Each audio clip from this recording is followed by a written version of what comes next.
across the UK, on DAB+, on YouTube, on your mobile, and on your side. This is Talk.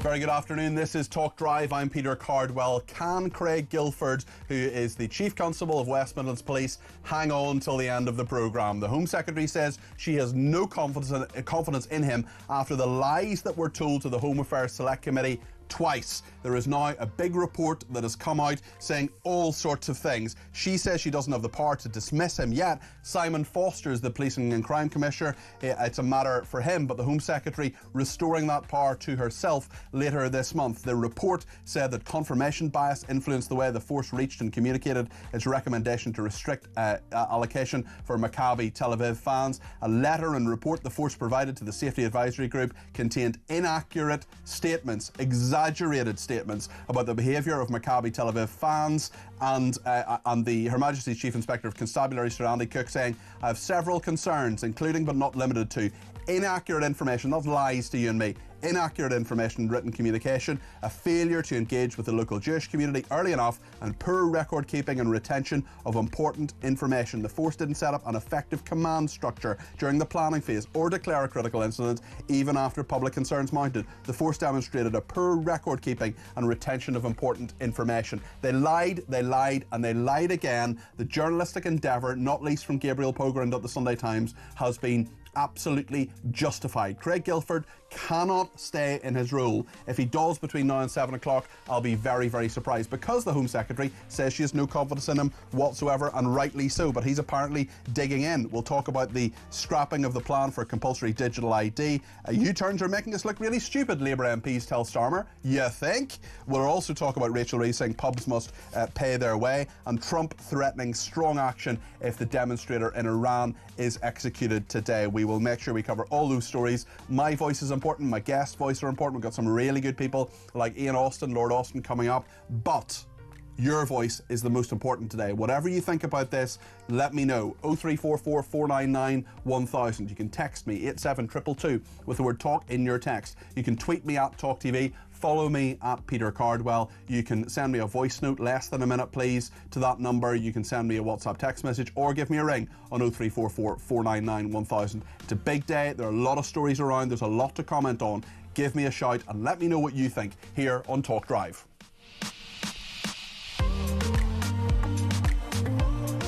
Well, let's just remind ourselves of what the Home Secretary, Shabana Mahmood, said in the House of Commons earlier today. The ultimate responsibility for the force's failure to discharge its duties on a matter of such national importance rests with the Chief Constable. And it is for that reason that I must declare today that the Chief Constable of West Midlands Police no longer has my confidence.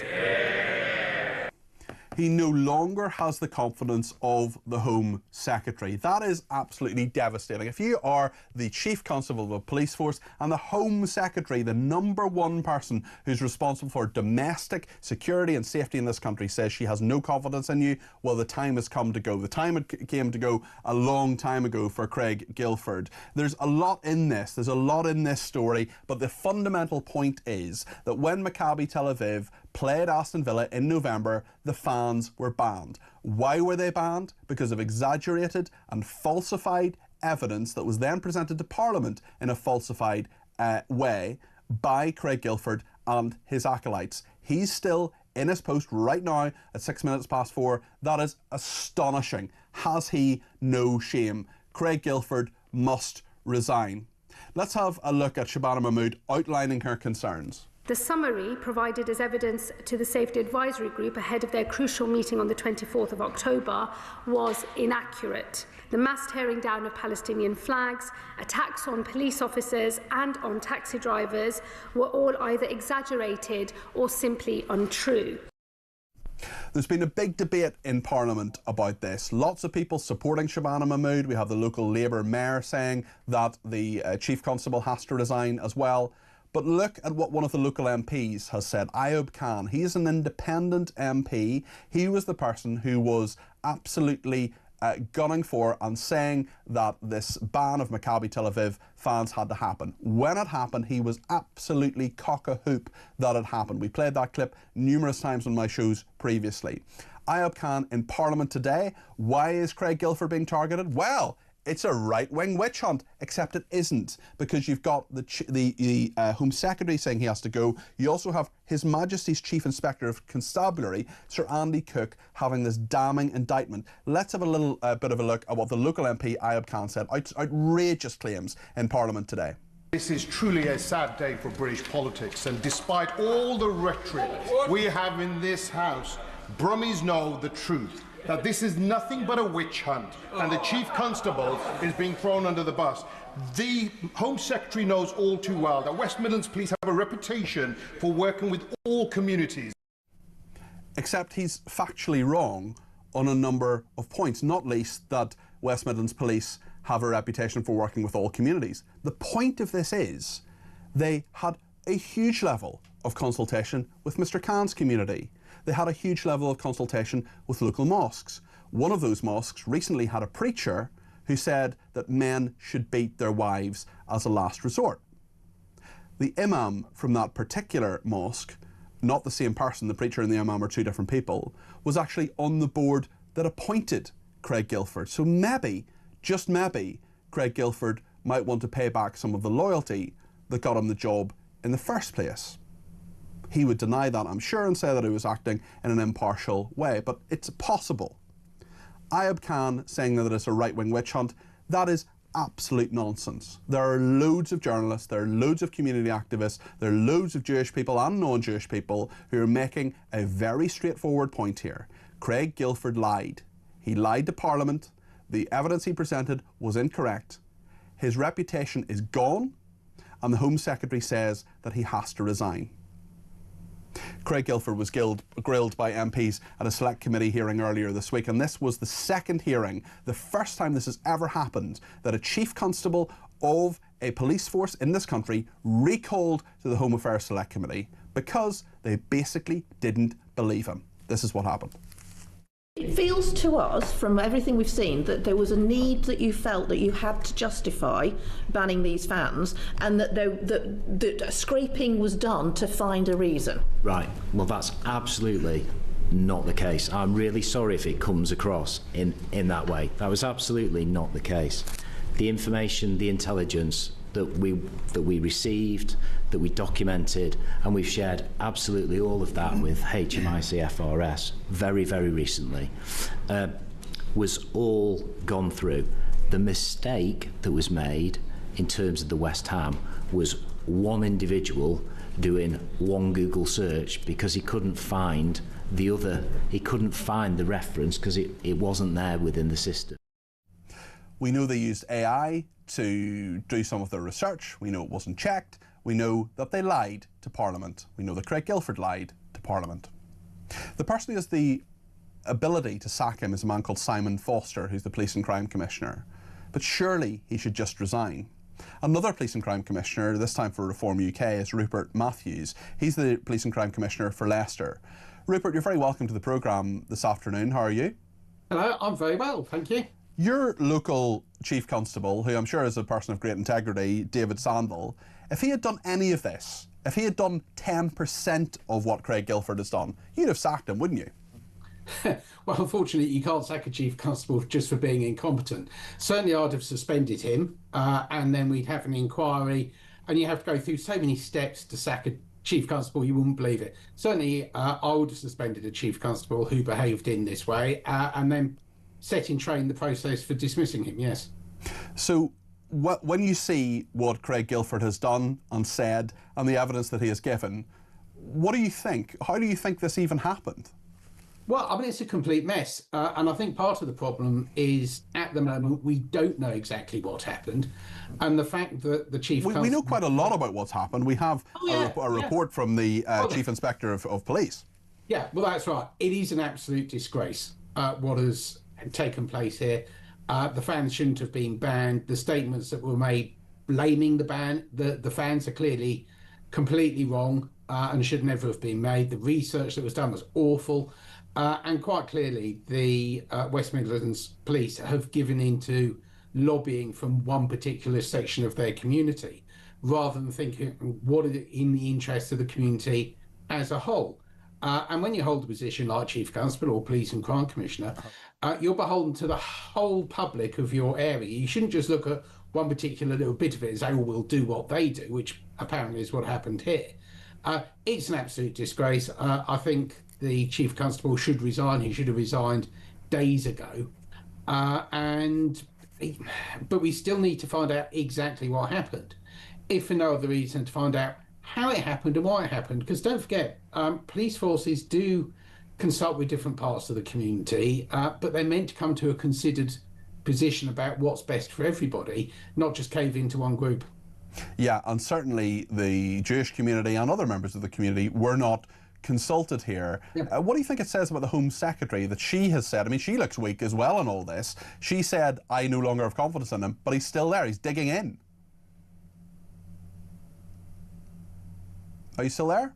I think we've just lost him, but thank you to Rupert Matthews, who is the Reform UK Police and Crime Commissioner for Leicester. Thanks to Rachel, who says, how is this police chief still in post? Rachel, we're both asking that question. This is insanity. It's too late for him to resign. He needs to be fired immediately. This is outrageous, says Rachel. Adam says, what's worrying about the Tel Aviv situation, Maccabi Tel Aviv situation, is that Ayub Khan hasn't been challenged at all. I'm sure he was among the people who started the petition. He was, you're absolutely right, and has even threatened legal action against those speaking out against him on social media. Well, he can threaten legal action against me if he wants to. What has happened with Ayub Khan is that he has supported Greg Guilford, who is someone who has absolutely no reputation and must resign now. Do you know who I feel sorry for? I feel sorry for many people. I feel sorry for the Jewish community. I feel sorry for the legitimate fans of Maccabi Tel Aviv who wanted to go and see a football match. The Yobs, the ones who are anti-Islamic, the ones who hate Muslims, not interested in them. They shouldn't go to the match. They shouldn't be anywhere near a match. I'm not standing up for Yobs. I'm not standing up for thugs. I'm not standing up for hooligans. The people I am standing up for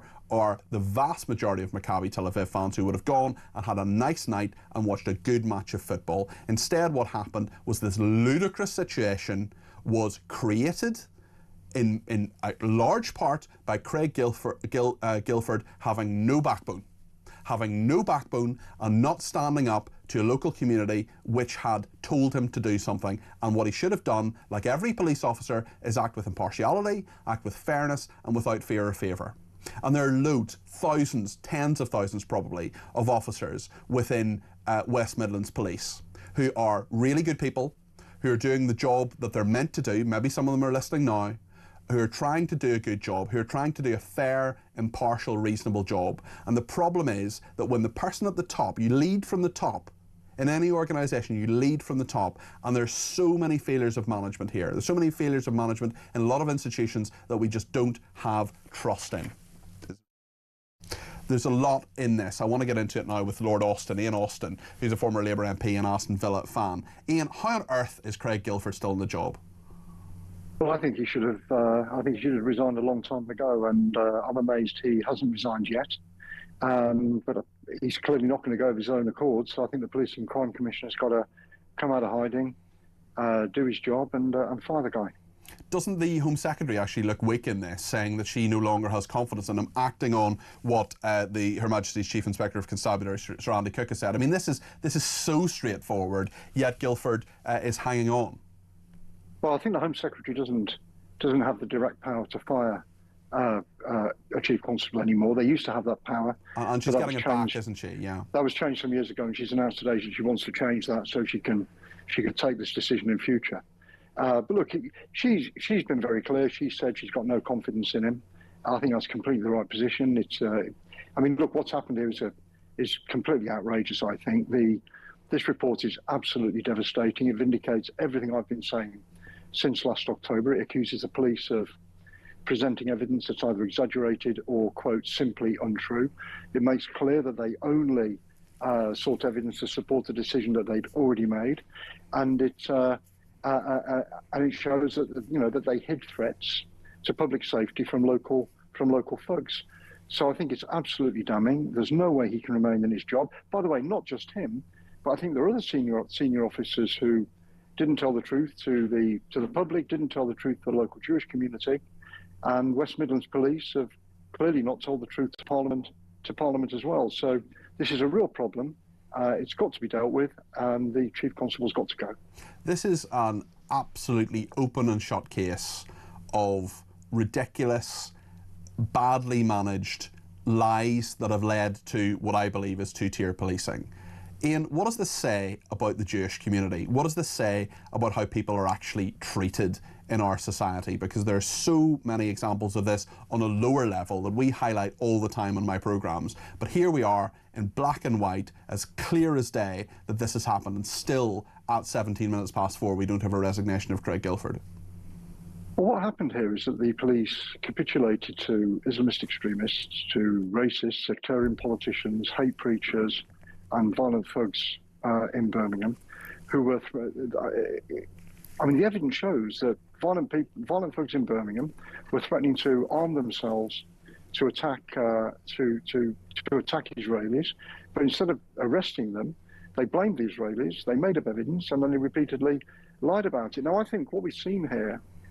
I think the themes this illustrates, colluding with and capitulating to extremists and sectarian politicians, and in some cases, racist and violent people. I think they're exactly the same issues that we see on these hate marches that have taken over our city centres for the last couple of years. They're the same issues that we saw on a disgraceful protest outside St John's Wood Synagogue recently. Yeah. So these are things that the Jewish community, I think, in the UK have been facing now for some time. I think this shows why the government, the police have got to get a grip, have got to really sort this out. We can't have this situation any longer. The police's responsibility is to uphold the law and ensure that it is applied without fear or favour, and that people can go about their lawful business safely. And they've failed to do that in this case, and they failed to do that with, I think, some of these hate marches and some of these other protests. So I think this has got to be a wake-up call. And as for the Jewish community, well, look, the Jewish community in Birmingham have been really badly let down, I think. What happened is, I mean, the police went out of its way to consult all sorts of, different mosques, some of which have been accused of extremism and anti-Semitism pretty recently. And they didn't consult the Jewish community at all before this decision was made. Now, of course, look, I'm all in favour of consulting all parts of the community, but you've got to consult everybody, and you've got to make a decision freely and fairly and without, on the basis of the facts, and not to fit a predetermined decision. Speaking of predetermined thoughts, I just want to play the clip of the local independent MP Ayub Khan speaking earlier in the House of Commons and get your reaction. This is truly a sad day for British politics, and despite all the rhetoric we have in this House, Brummies know the truth, that this is nothing but a witch hunt, and the Chief Constable is being thrown under the bus. The Home Secretary knows all too well that West Midlands Police have a reputation for working with all communities. It's a right-wing witch hunt, Ian, isn't it? Well, look, I was a Labour MP and I fought against racism all my life. Whoever it's been directed at, and I think, look, he's a barrister, he should be looking at the facts. The HMIC report's absolutely clear on this. I spent a lot of time, I grew up in Dudley, I spent a lot of time in Birmingham, I'm a season ticket holder at Aston Villa. I know the city pretty well. And I think that local MPs ought to be calling for the police to do their job impartially and without fear or favour. And look, I heard what he said, I've seen what he said about the Maccabi Tel Aviv fans. I'm not pretending that every Maccabi Tel Aviv fan who's ever been to an away game has behaved impeccably. I was at the Spurs Villa game at White Hart Lane last Saturday, and I heard some Villa fans saying and doing things that I don't approve of. But that's just football, right? But what happened in Amsterdam is that the Israelis were targeted by what the authorities called an organised Jew hunt. West Midlands Police presented a completely inaccurate version of events. They claimed that Maccabi Tel Aviv fans had thrown people in a river, when the only evidence that anybody was thrown in a river was of an Israeli who was chucked in a canal, and they wouldn't let him out until he said "Free Palestine." If you look at the people who were arrested, I think 49 local people arrested and 10 Israelis. More local people were arrested. That was on the day. That was on the main day in Amsterdam. More local people arrested in subsequent days.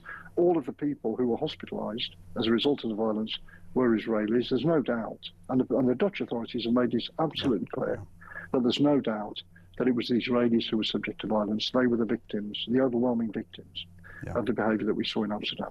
Ian, thank you from all the interviews you've done with me, Ian, and all that you have done. We don't agree on a lot of things politically, but I want you to keep doing exactly what you're doing to defend the fans of the Israeli club, Maccabi Tel Aviv, and Jewish people in this country. Ian Austin, hero. Lord Austin there, former Labour MP and Aston Villa fan. Nigel's in London. First call of Drive today, 0344 499 1000. Nigel, what would you like to say?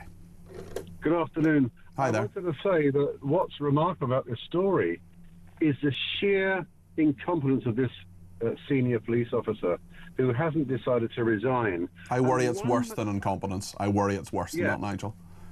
And one must argue quite fairly that how can the public have confidence in the West Midlands police?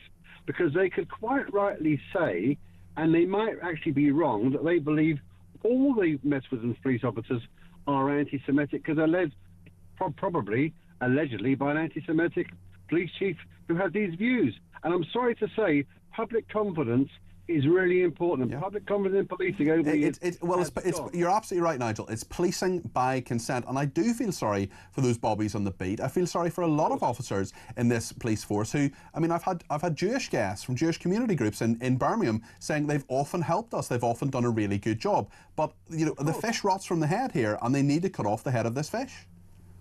Absolutely. And what has to be understood, and you know this as well as I do, I cannot understand how we have a system in this country which cannot stack a police officer for what he has done. It's quite remarkable. It's like the Met Police, as an example, have 300 serving officers with criminal records. I know, it's utterly bizarre, Nigel, and we need to be in a situation where there is a very, very clear line of accountability, and accountability has to happen no matter who that person is. I don't want thoughts and prayers. I don't want lessons will be learned. I want Craig Guilford to resign now. Stay with us here on Talk.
Across the UK, on DAB+, on YouTube, on your mobile, and on your side. This is Talk. Loads of comments coming on Craig Guilford, the Chief Constable of West Midlands Police, who will not resign. Lee says when the Home Secretary can't sack a police officer, it shows how badly this country is organised. Leslie says the comments from the independent MP Ayub Khan show the danger of those with his sentiments entering Parliament. It's democracy, Leslie, I'm afraid. Another person says if no confidence with the police chief is asking for him to resign, we can ask the same about the bloke in charge of Labour. As no one has confidence in him, he needs to go. Lots of opinions on this. Let's get one from Mark Littlewood, who's the director of the Popcorn's Popular Conservatism. Mark, how can Craig Guilford hang on? Peter, it's good to be with you. It's unbelievable, isn't it? I mean, and I think that some of your listeners and viewers there have really hit the nail on the head. The Home Secretary has to be able to sack Chief Constable. Yeah. And in fairness to her, she's giving herself that power back. But that could be weeks, and he could still hypothetically be in position for that length of time. We'll talk more about this with Jack Elsom in a second. But I wanted to ask you, Mark, about digital ID. The Prime Minister, the Leader of the Opposition, clashed over digital IDs earlier on today at Prime Minister's Questions. Let's take a look. Mandatory digital ID was a rubbish policy, and we on this side of the House are glad to see the back of it. But yesterday, the Health Secretary said the Prime Minister's New Year's resolution should be, and I quote, to try to get it right first. To try to get it right first time. I'm determined to make it harder for people to work illegally in this country, and that's why there will be checks, they will be digital, and they will be mandatory. She talks about U-turns and consistency from the party that used to recognise the challenge of climate change, and now they run from it, who promised to cut immigration, but then lost control of it, who once took great pride in our diversity, now they talk of deporting our neighbours to achieve cultural coherence. And Mr. Speaker, on consistency, don't get me started on 5 Prime Ministers, 6 Chancellors, 8 Home Secretaries, 16 Housing Ministers. They had more positions in 14 years than the Kama Sutra. No wonder they're knackered and they left the country screwed. A lot of waffle, Mr. Speaker, but it's still a U-turn. It is still a U-turn, and I actually think, Mark, I don't know about you, but I mean, those sexual innuendos, I think it's beneath the Prime Minister, quite frankly. Yeah, I mean, on a human level, Peter, I slightly sympathise with Keir Starmer. He can't tell a joke, he can't land a joke. He just doesn't exude any form of relaxed humanity whatsoever. So you can absolutely tell from him he's reading from a script. I don't think that landed well. Look, Prime Minister's Question Time is a bit of theatre. I think it's a useful bit of theatre. It is a good chance to hold the government to account.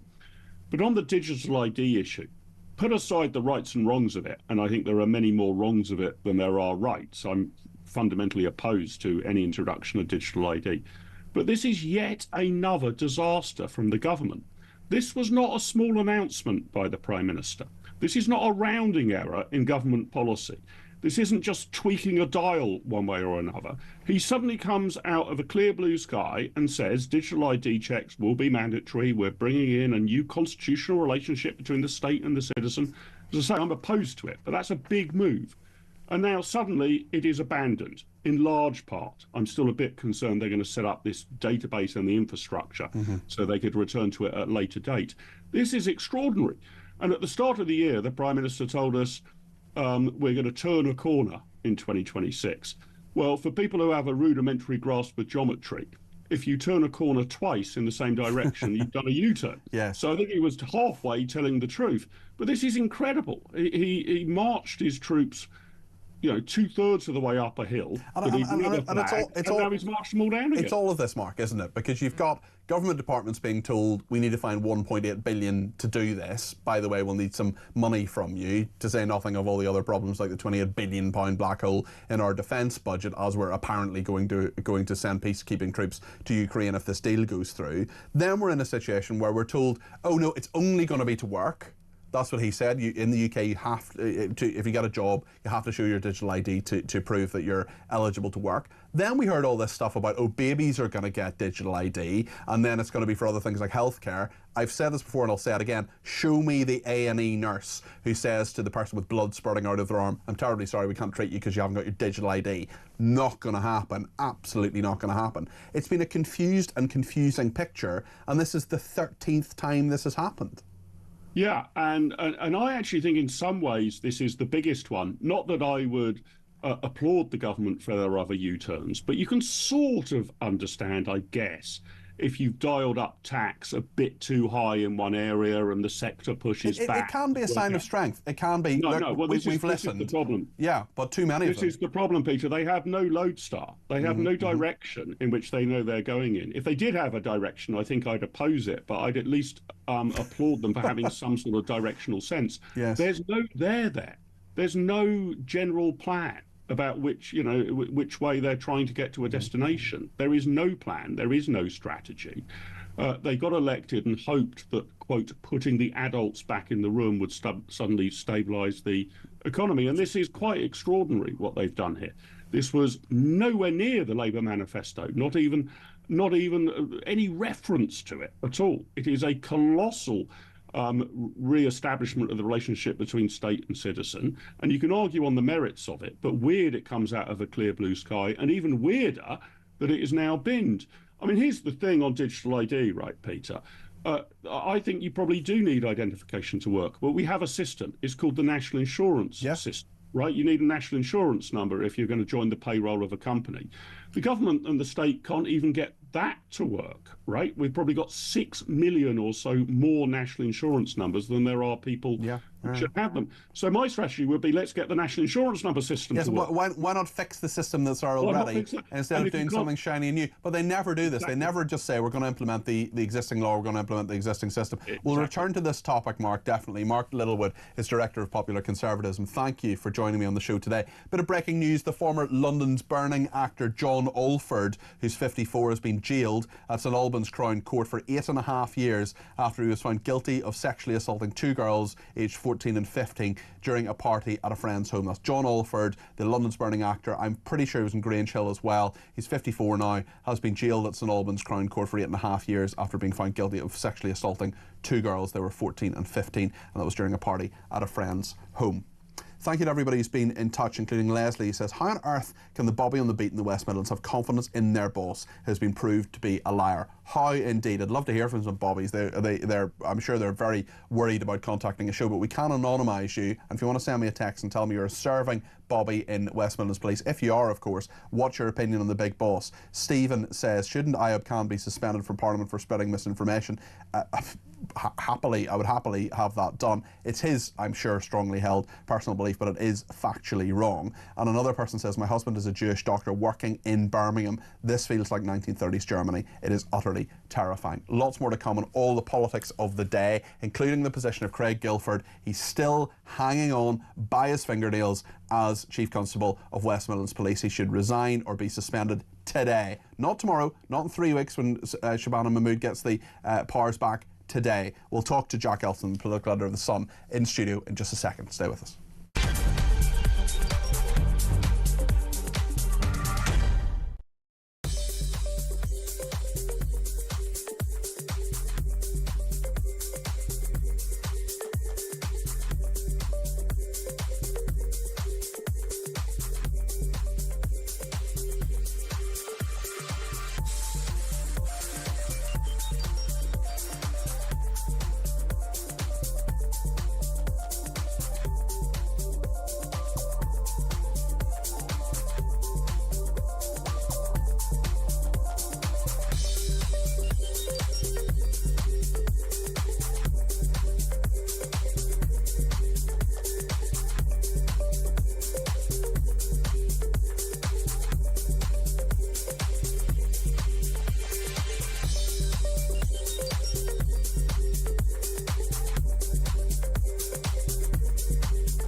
across the UK, on DAB+, on YouTube, on your mobile, and on your side. This is Talk. Thanks to everybody who's been in touch, including Adam, who says what's worrying about the Maccabi Tel Aviv situation is that Ayub Khan hasn't been challenged at all. And Steve in Warsash, I haven't heard of Warsash, I'm not sure where that is, but my English geography is terrible. Steve, anyway, says the last thing the Home Secretary should ever get is the power to sack chief constables. That would be political interference into the impartiality of the police. Well, it was there before 2011. Now this Guildford bloke is clearly unfit to hold this post, and now police and crime commissioners were established and given the powers to hire and fire chief constables. So what is the police and crime commissioner doing? Listen, we're asking that question. Absolutely. Simon Foster is the Police and Crime Commissioner. Steve, also it is clear he has lied and misled a parliamentary commission, Craig Guildford, which would be malfeasance in public office amounting to gross misconduct. There are many ways to get rid of him. Giving politicians ultimate powers over policing is not one of them, says Steve. So an interesting thought, and as always we have all sorts of different opinions, including Jack Elson, the political editor of The Sun. Jack, the talk of Westminster, the Home Secretary saying she no longer has confidence in Craig Guildford. Surely he's got to go. Well, I mean, you would think so, wouldn't you? You know, for any normal person, no longer having the confidence of the Home Secretary would be a resignation offence. It would be enough for anyone to chuck in the towel. Clearly now there are questions about what the Home Secretary can actually do, and she said that she's going to give herself the power to sack the Chief Constable, Craig Guildford. Now, obviously, it seems to have divided people. Some people going, you know, we don't want this sort of Americanisation of politics where politicians can come in and fire every civil servant they disagree with. I think this case is totally different, isn't it? It's such a high bar. There seems to be such gross misconduct at the highest level, which has been laid out for everybody to see, that our elected politicians... By the Chief Inspector of Constabulary. This isn't just Shabana Mahmood saying, I don't like him.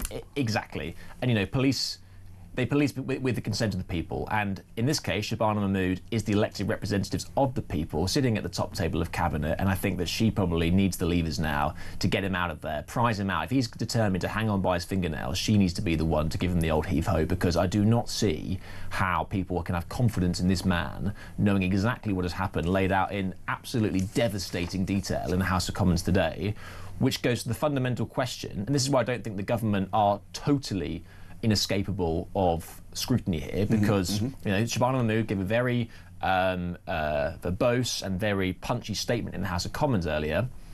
But let's not forget that actually when this did happen, there wasn't much done. And she admitted today there wasn't much done by the government to try and intervene in this, despite all of the soundings off. I mean, Keir Starmer said, I'm going to sort this out in a few days, and actually very, very little happened. We were told two things. We were told, one, after the Heaton Park synagogue attack, that I will do everything in my power to protect British Jews in this country, in fact, any Jews in this country, no matter what their nationality. And two, immediately after we had the decision to ban the Maccabi fans from coming, we had people in Number 10 ringing up journalists like me and you going, Keir Starmer is absolutely furious with this, he's not going to stand for it, and he's going to pull every lever at his disposal to put this game on with both home and away fans.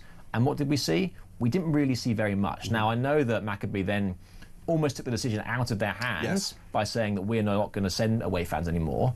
But I would have thought the government would have absolutely moved heaven and earth to try and get that game on. And this is the thing that drives me up the wall, Jack, because when you're Prime Minister and you have a huge majority of something like 160, you have awesome power. You can do things really quickly, you can move the legislative agenda, you can call Parliament back on a Saturday to save British steel, but he couldn't fix this. And we see some things happening really, really quickly, like we might ban X, for example. But when it comes to things like the rape gangs inquiry, well, that's taking forever because, it's a process and it takes a while and we've got to appoint these different people. Government can act really, really quickly when it wants to. It can do big and important things when it wants to. And I mean, why hasn't the Prime Minister come out and said, I am calling right now, I am the Prime Minister of this country, and I am calling on Craig Guildford to resign today?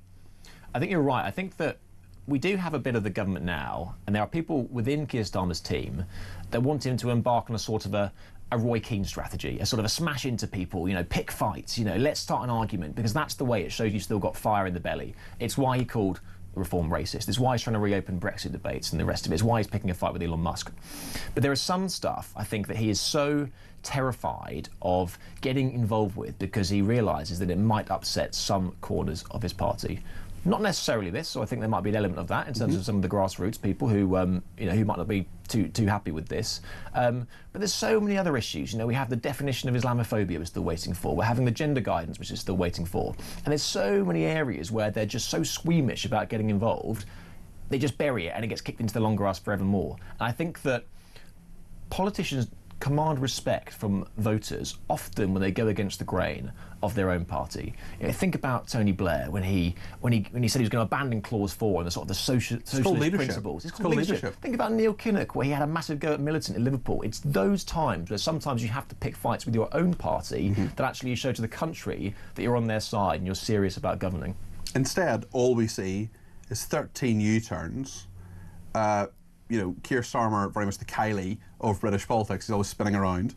And we're in a situation... I might steal that, actually. You can't. You won't be able to get it out of your head.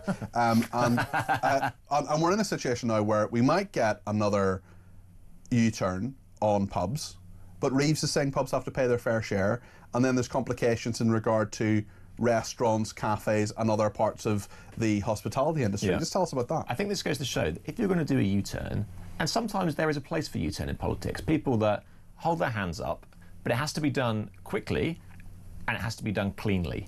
And with the pub scenario, we've really had neither of those two things, because for a while they were digging their heels in, saying, nothing to see here, Governor, pubs need to pay their fair share, despite the fact that landlords were coming up in arms. They were telling MPs about it. MPs were then feeding it back to the Treasury, and it took a number of months for this feedback loop to actually warrant some sort of action and change of course.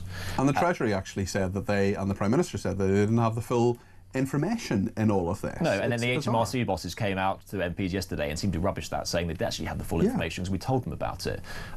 It's also not a very good excuse, is it? No, the Prime Minister and the Chancellor. But this comes into another problem. Sorry to go off in a different direction, but this comes into another problem the government has, where it says, "Oh, we don't have all the facts. You're it. You're the government." I mean, we didn't know about a £28 billion black hole in the defence budget. We were told about it before Christmas. Oh yeah, that was a new one on me. You're the Prime Minister. You're the Defence Secretary. Sort it out. You're meant to be in control here. So they're saying, oh, we pull levers and nothing happens. They say they're not given the information, but they're given it. It's just, the U-turning all over the place. It is pretty chaotic. It is, and I think that it's especially damaging for Keir Starmer, because his political lodestar going into the election, no one really knows what Keir Starmer stood for. That's not a original observation. He sort of went from Corbyn to sort of aping the close of Brexit and the rest of it. He didn't really have, there's no such thing as really Starmerism. But what he had as a political lodestar going into the election was, I am not the Tories. Where the Tories rigged chaos, I'm going to be a steady hand on the tiller of this country. The grown-ups are back in the room. The grown-ups are back in the room. How many times do we hear that?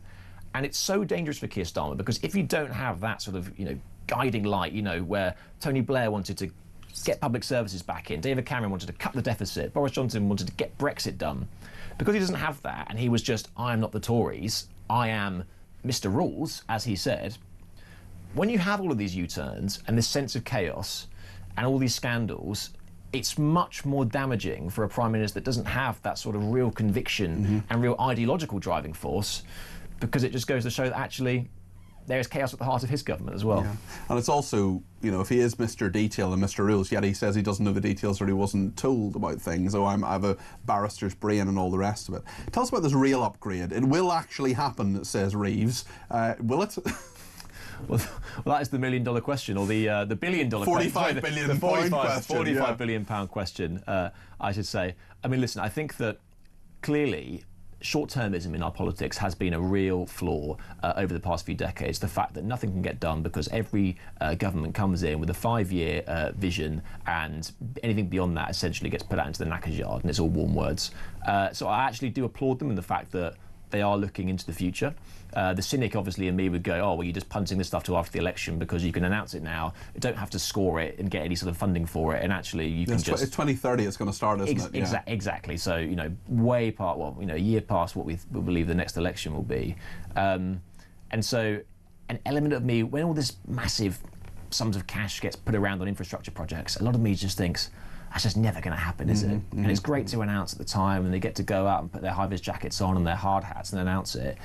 If it actually happens, and it's something which spades start going in the ground, then I think that's fantastic, because I do think our rail connectivity in this country has been just third rate for so long. And you go to other countries and we're just a laughing stock when it comes to our trains.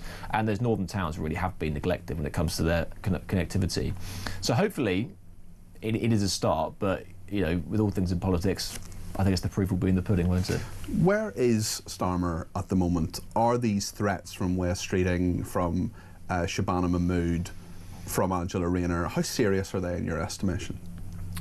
Everyone you speak to in politics at the moment, it's a weird atmosphere, because it's not like the dying embers of the Tory party, where you went into Westminster every day and it was febrile, it was a tinderbox. Tory MPs got a bit of a bloodlust for regicide and toppling their leaders, and they were gleefully coming up to journalists and saying, oh, this is how many letters have gone in. It's more of an atmosphere of depression. When I speak to Labour MPs, you go up to them and go, oh, what's going on? And they just sort of shrug and go, oh, it's all a bit bad, isn't it? Yeah. It's not going very well, is it? And it's that despondency which is just overwhelming at the moment. And they keep on pinpointing May as this flashpoint where the local elections are going to be really bad, that something's got to happen. And this is what people are going, something's got to happen.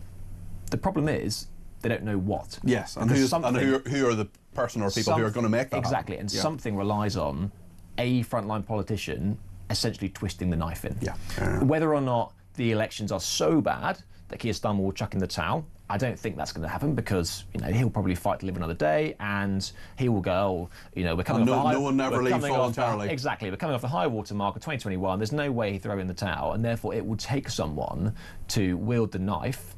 Who that will be at the moment, I think, remains to be seen. We'll keep talking.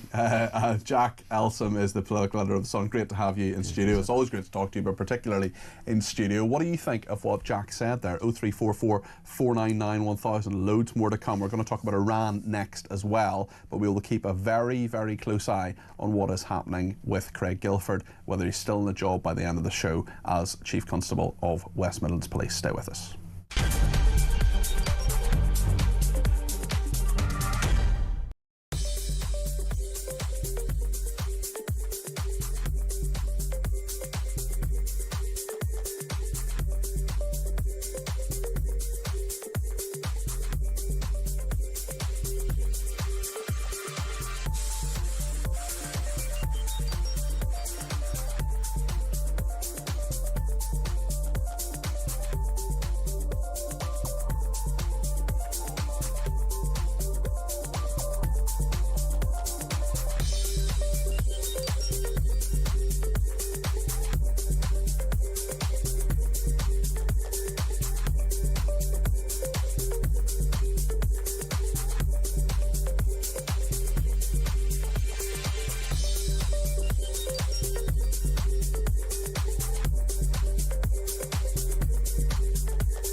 Across the UK, on DAB+, on YouTube, on your mobile, and on your side. This is Talk. just received this statement from Simon Foster. He is the West Midlands Police and Crime Commissioner. He has the power to suspend and investigate Craig Guilford. He hasn't done that. He says, I acknowledge, recognise and understand the significant strength of feeling that is shared by many people, including myself, in connection with this contentious issue. His Majesty's Chief Inspector of Constabulary has written a letter to the Home Secretary to set out his preliminary views in relation to the match assessment and categorisation carried out by West Midlands Police around the Maccabi Tel Aviv versus Aston Villa fixture on the 6th of November. I have been sent that letter, having had no side-over briefing on its contents before today. I must now give it careful and detailed consideration. The letter is not the final HMIC FRS report. It describes how the Chief Inspector's views may develop or change as more information is gathered. I've listened to the Home Secretary's statement in the House of Commons and the questions that followed. I await the Home Affairs Select Committee report. It is my statutory duty to hold the Chief Constable to account for the totality of policing in the West Midlands. In order to give these issues full and proper consideration, I will be taking this matter to a meeting of my Accountability and Governance Board held in public on the 27th of January, asking questions of the Chief Constable. In consideration of these matters, it is vital that all involved act in accordance with due process and the law at all times. So he's essentially saying, in his view anyway, Craig Guilford is safe until the end of the month. I think that's outrageous. I think he can see the evidence is there. The Home Secretary has come to conclusion on the preliminary evidence. It's as clear as day. Craig Guilford has to go. I think Simon Foster is being very weak, and I think he should do the right thing and suspend Craig Guilford and investigate him for what he has done. It doesn't appear that he's going to do that. Thanks everybody who's got in touch. We'll come to more of your calls, text, tweets and voice notes in a second, but I want to talk about what's happening in Iran, and we will always talk about Iran if we should, if it's part of the news. And of course we know that Donald Trump may be preparing some form of strikes, because yesterday Americans in Iran were told to leave or to have provision for a safe place where they could have food and water and medical supplies. What about the Iranian people themselves as well? More protests have happened there, and a political activist called Kambaz Irani is with me now. Kambaz, thank you for joining me. What is your view on what is happening in Iran at the moment? How close do you think the protests are to some form of overturning the horrendous regime that is there? Thank you very much for having me. I think if I just can summarize, this has been a revolution that has been brewing for 47 years. There has been multiple attempts by the people to overthrow this regime, but every time there's been a kind of a massive oppression and killings and towards the people. This particular time, what we are hearing over the last 3-4 days is there has been a massacre. There has been about 12 to 20,000 people killed over 3-4 days. Iranian people have gone on the streets to try to overthrow this regime, but it's not a level playing field, as you can imagine. And the world is to kind of act, to get involved in the world. Hello? Yes, I'm listening to you. I wonder what is actually helpful in regard to what Trump is perhaps planning. He is the leader, the most powerful person in the world, the leader of the superpower. It's not like Venezuela where you can go in and have rendition of the leaders. They're very, very well protected, and especially when we're in a situation where Irfan Sultani is facing the death penalty, the 26-year-old activist detained last week. What is the most helpful thing the West can do here? I mean, there's a number of things that can be done. For example, the IRGC can be prescribed as a terrorist organization for what they have done to their own people. What we are hearing on the ground is that there's imports of military from Lebanon and Iraq coming in to beat up and kill Iranian people. So they're not even having their own Iranian people do it. They're importing from foreign soils to kind of kill their own people. There is a kind of humanitarian crisis here. The number of hospitals are overloaded with people and bodies. So what I would say is that diplomatic relations, they can kick out all the ambassadors and diplomats, the embassy staff. All of this can be done. IRGC, we've been campaigning for IRGC to be prescribed as a terrorist organization. You know, they've got a number of cells in the UK. We're all very unsafe here. And certainly there have been attacks on Iranians here, including a journalist, which happened a year or two ago when he was stabbed. Canvas, I wonder as well what communication is like with your friends and relatives in Iran. What are you hearing from there? Because we know that there's been an internet blackout. We know that Starlink has been used by some, another internet network is essentially a satellite network, to try to get information out. There is not a clear picture of what is going on, although we know that it's a dire situation. We know there is dreadful repression of people and killings of people who are peacefully protesting. There has been no communication in terms of internet for the last 4 or 5 years. We've heard that they can do internal calls, but there's no actual outward calls possible in terms of international. Many families are very worried about their loved ones. They don't know what's going on. What we're hearing also is that when people go to even collect their dead bodies of their loved ones, they're being told to sign a confession that they were actually working for the government and these protesters killed them. And they actually asked them to pay $4,000 to $5,000 payment to collect the bodies.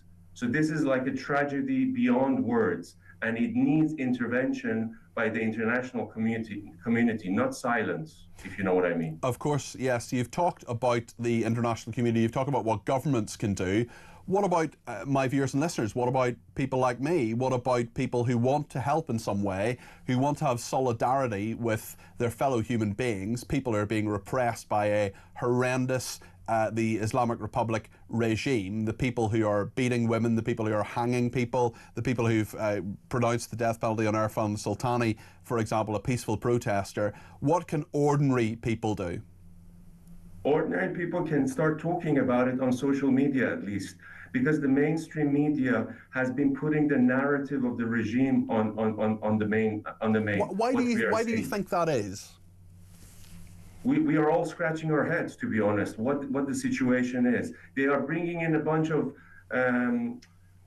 think tanks who seem to be bankrolled by the regime or Qatar, who come and tell you that the regime is too strong, there's no point about intervention, and the narrative just keeps on continuing. For example, I'm sure you've seen, for the 1,000 videos that we've all seen, 90% of them have been chanting for the return of the son of the Shah as a unifying, let's say, leader to bring in secular democracy. Most of the mainstream TV do not even mention his name. Mm-hmm. They just say, "Oh, there's a lack of leader. There's a kind of a vacuum." Do you think he could be an interim leader? Do you think he'd be the right person to be an interim leader to take control for a while and then usher in democracy? He's been consistent with his message for the last 47 years that he wants to bring in secular democracy. He wants to have a referendum on the type of government that needs to be set up, and then open elections, constitutional assembly, all the things that one would want to have a freedom. His messaging has been the same for 47 years. Anyway, forget about what I say. What about what the people on the ground are saying? For every protest that we've seen, his name was shouted. Mm-hmm. And it's high time people like yourself who want to support, talk about this, mention it, and at least put it on social media, because we're just not seeing it on the mainstream media. Very, very happy to do so. And let's talk again, Canvas, as this continues. Really appreciate you joining me today. That's Canvas Irani there, who's a political activist. What do you think of what he said there? What should we do in the West to support the Iranians, the peaceful Iranians who want to change their horrendous and repressive regime that kills people simply for having political opinions? 0344 499 1000. Plenty more to come in the next hour.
across the UK, on DAB+, on YouTube, on your mobile, and on your side. This is Talk.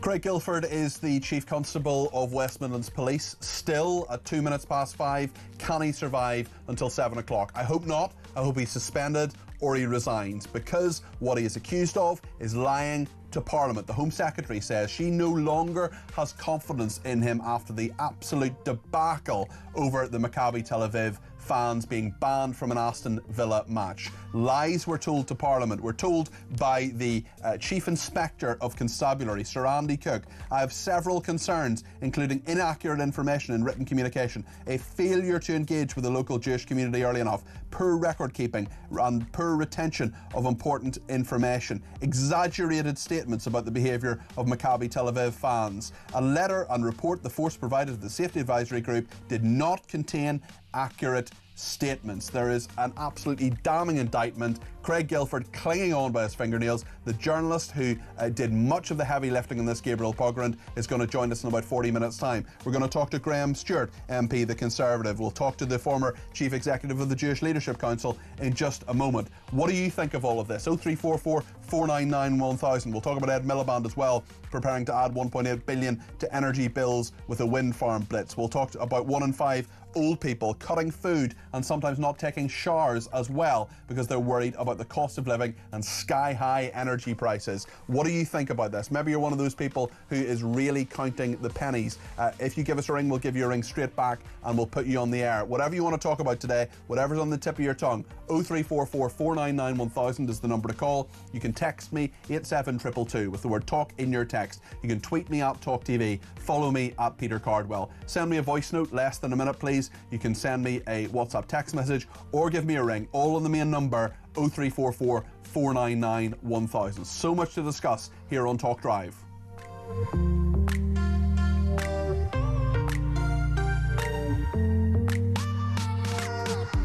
Loads of people getting in touch. Graham says, why hasn't the West Midlands Police and Crime Commissioner been hauled into a meeting with the Home Secretary and told to sack Craig Guilford immediately, says Graham in Bushy. Well, we've had a statement from him. He says he's going to question the Chief Constable in public on the 27th of this month. He also says he's going to wait for the Home Affairs Select Committee report on this. Why? We know the truth already. We know what the Chief Inspector of Constabulary, Sir Andy Cook, has said. Robbie says Starmer can press the nuclear button, but he can't sack a dodgy Chief Constable. He can't protect Jews. He can't stop lying. He can't keep a promise. What good is Starmer really, says Robbie. Some people blaming the government for this. I want to talk now to Simon Johnson. He is the former Chief Executive of the Jewish Leadership Council. Simon, thank you for joining me this evening. How on earth is Craig Guilford hanging on? Afternoon, Peter. I've no idea. He should have resigned. He's being told to resign. And in my view, he is bringing shame upon the West Midlands Police. It is dreadful. He has lied to the Safety Advisory Group. His force has lied to Parliament. His force has downplayed the threat to Israeli football fans and tried to blame them as a reason for banning them. He's consulted with over excessive zeal with one part of the community and ignored another. So every day that he's still in the leadership of the West Midlands Police, we lose confidence in them. And I have a suggestion, Peter, and I don't think I've heard this from anybody else yet, but I used to work in the football industry. I can tell you that while he remains the chief executive of the chief constable of West Midlands Police, Birmingham should have the right to host matches in Euro 2028 stripped away from them, because Aston Villa is meant to be, and Villa Park is meant to be hosting 3 matches. And yet, on the basis of this, how can we have any confidence that this force under this leadership will keep those matches safe, especially if Israel were to qualify for that tournament? That is a very good point. If he goes, is that enough? There's an assistant chief constable involved with this. There are senior officers involved in this. There was a clear chain of command. This wasn't just one person. But if he goes, is that enough for you, Simon? I think this is a complete failure of leadership. I think if he doesn't go and he tries to force a deputy head to resign or a head to roll, then that will be even worse. This is a failure of leadership all the way through. In my view, it is an endemic problem that is inherent within the West Midlands Police. And so resignation of the Chief Constable or his dismissal, I think, is the bare minimum. But beyond that, there has to be an absolutely careful review of exactly how this force takes its advice from its local community. And the confirmation bias, this was what the Home Secretary said earlier, that they seem to have in the way that they deal with some parts of the community at the expense of others. If there is a new Chief Constable, what we know about Craig Guilford is that he was appointed by a panel which included an imam from a mosque. Now, community leaders have their say. No doubt they should be consulted in many different ways. I don't know about you, Simon. I don't want anybody who isn't an expert in policing to appoint a Chief Constable. If there is a new Chief Constable to be appointed, surely this is something that only other senior police officers should be doing. That sounds very sensible, Peter. I don't mind consulting members of the public and bringing them in to bring the view of those who are going to be users of the police force. But the consultation that they took place here was with mosques that are now known to have radical anti-Zionist and violent views towards Jews, towards people who support Israel. So and women as well. There's one of those mosques, not the imam himself, but a preacher who was there, who within the last few months has said that men should be able to beat their wives as a last resort. That is a preacher at a mosque who was allowed to speak there in the last few months, and one of those mosques was consulted, and indeed the imam of the mosque appointed Craig Guilford, someone advocating domestic violence. It just shows that the views about who should be consulted and who shouldn't be consulted are all wrong within West Midlands. I think it is very, very significant that the leader of Birmingham City Council has called for him to step down. The Home Secretary has called for him to step down. The police commissioner appears to be hiding behind process. Okay, that's fine. But beyond this, it just shows that they are so desperate to take the views into account of some members of the local community that they have completely sold down the river other members of their community, and especially the Jewish community in Birmingham. In that respect, there can be no confidence in the leadership of the West Midlands Police, and that for me, as I said earlier, leads me to grave concern about how they can be trusted to safely host matches in our flagship hosting of the European Championships in 2028. I want to ask you about the Home Secretary. I just want to remind yourselves with a clip, and then I'll come back to you, I promise. The Home Secretary was speaking in the House of Commons about this earlier. This is Shabna Mahmood. The ultimate responsibility for the force's failure to discharge its duties on a matter of such national importance rests with the Chief Constable. And it is for that reason that I must declare today that the Chief Constable of West Midlands Police no longer has my confidence. What about the Home Secretary in this, Simon? How has she acted and how has the government acted? Because we did hear at the time from the Prime Minister that he would move heaven and earth to make sure that Maccabi Tel Aviv fans could go to Aston Villa. Now, we know, of course, it is completely right that we point out that Maccabi Tel Aviv said even if they were allowed, they wouldn't be bringing their fans with them. But has the government, rather than West Midlands Police, acted properly here? I'm not going to have a go at the government here, because I think they too were misled and lied to, and I think that's what is the real story here. I think the government has only the power that they have. The Home Secretary herself cannot sack the Chief Constable. I think she's done the next best thing that she can and declared that she's made her view very clear. She certainly has, and she's made it in the House of Commons. And if I were a Chief Constable and I had any pride in my own professional reputation, I would listen to that and I would go myself. But if he's deciding to sort of ride this out, then I think there are other organisations, and I've said earlier, I think the FA and others and the government can do this relating to Birmingham's hosting of Euro 2028, because I have no confidence that this police under this leadership can keep that tournament safe. Let's have a look at a little bit more of what Shabana Mahmood has said here, and then I'll get your reaction, Simon. The summary provided as evidence to the Safety Advisory Group ahead of their crucial meeting on the 24th of October was inaccurate. The mass tearing down of Palestinian flags, attacks on police officers and on taxi drivers were all either exaggerated or simply untrue. So much detail is coming out about this, Simon. Has any of it actually shocked you? Because we have the Sunday Times reporter, Whitehall editor, Gabriel Pogren, coming up a little bit later on the programme. He's done a lot of the journalistic heavy lifting on this. He's a brilliant award-winning reporter. So much of the media, so much of the political class really didn't take this seriously when they needed to. Peter, I think I came on your show when this decision was first made, and I said many of the things that the Home Secretary has said in the House of Commons today. The police doctored the evidence in order to make it fit the decision that they had already made, having consulted community groups and mosques and rabble-rousing politicians in Birmingham to come up with the decision to ban the away fans in the first place. So no, it doesn't shock me. Gabriel Pogren and the Sunday Times and the Times have done some great work, but all the way through, I have been saying, I said it to you, I've said it consistently, that the police lied about this, that they made the Maccabi Tel Aviv fans into the villains of the peace, when it now turns out that the biggest threat was being made to those fans by rabble-rousing politicians and members of the community who were intending to attack them if they came to Birmingham. That switching round of the evidence is disgraceful. I knew it at the time, so I'm not shocked. What I'm upset about is it's taken so long and so much parliamentary time to discover this, and to discover that the police have then lied about this. I think it brings shame upon the West Midlands police force. Simon, thank you. That's Simon Johnson there, who's the former Chief Executive of the Jewish Leadership Council. Let's speak to Graham Stewart MP, the Conservative MP for Beverley and Holderness. Graham, good to see you this evening. How on earth has Craig Guilford still got a job? Well, that's a great question, Peter. And this government itself finally has realised that he should be sacked. But, of course, Labour's Police and Crime Commissioner locally refuses to act. And I share Simon's outrage at this.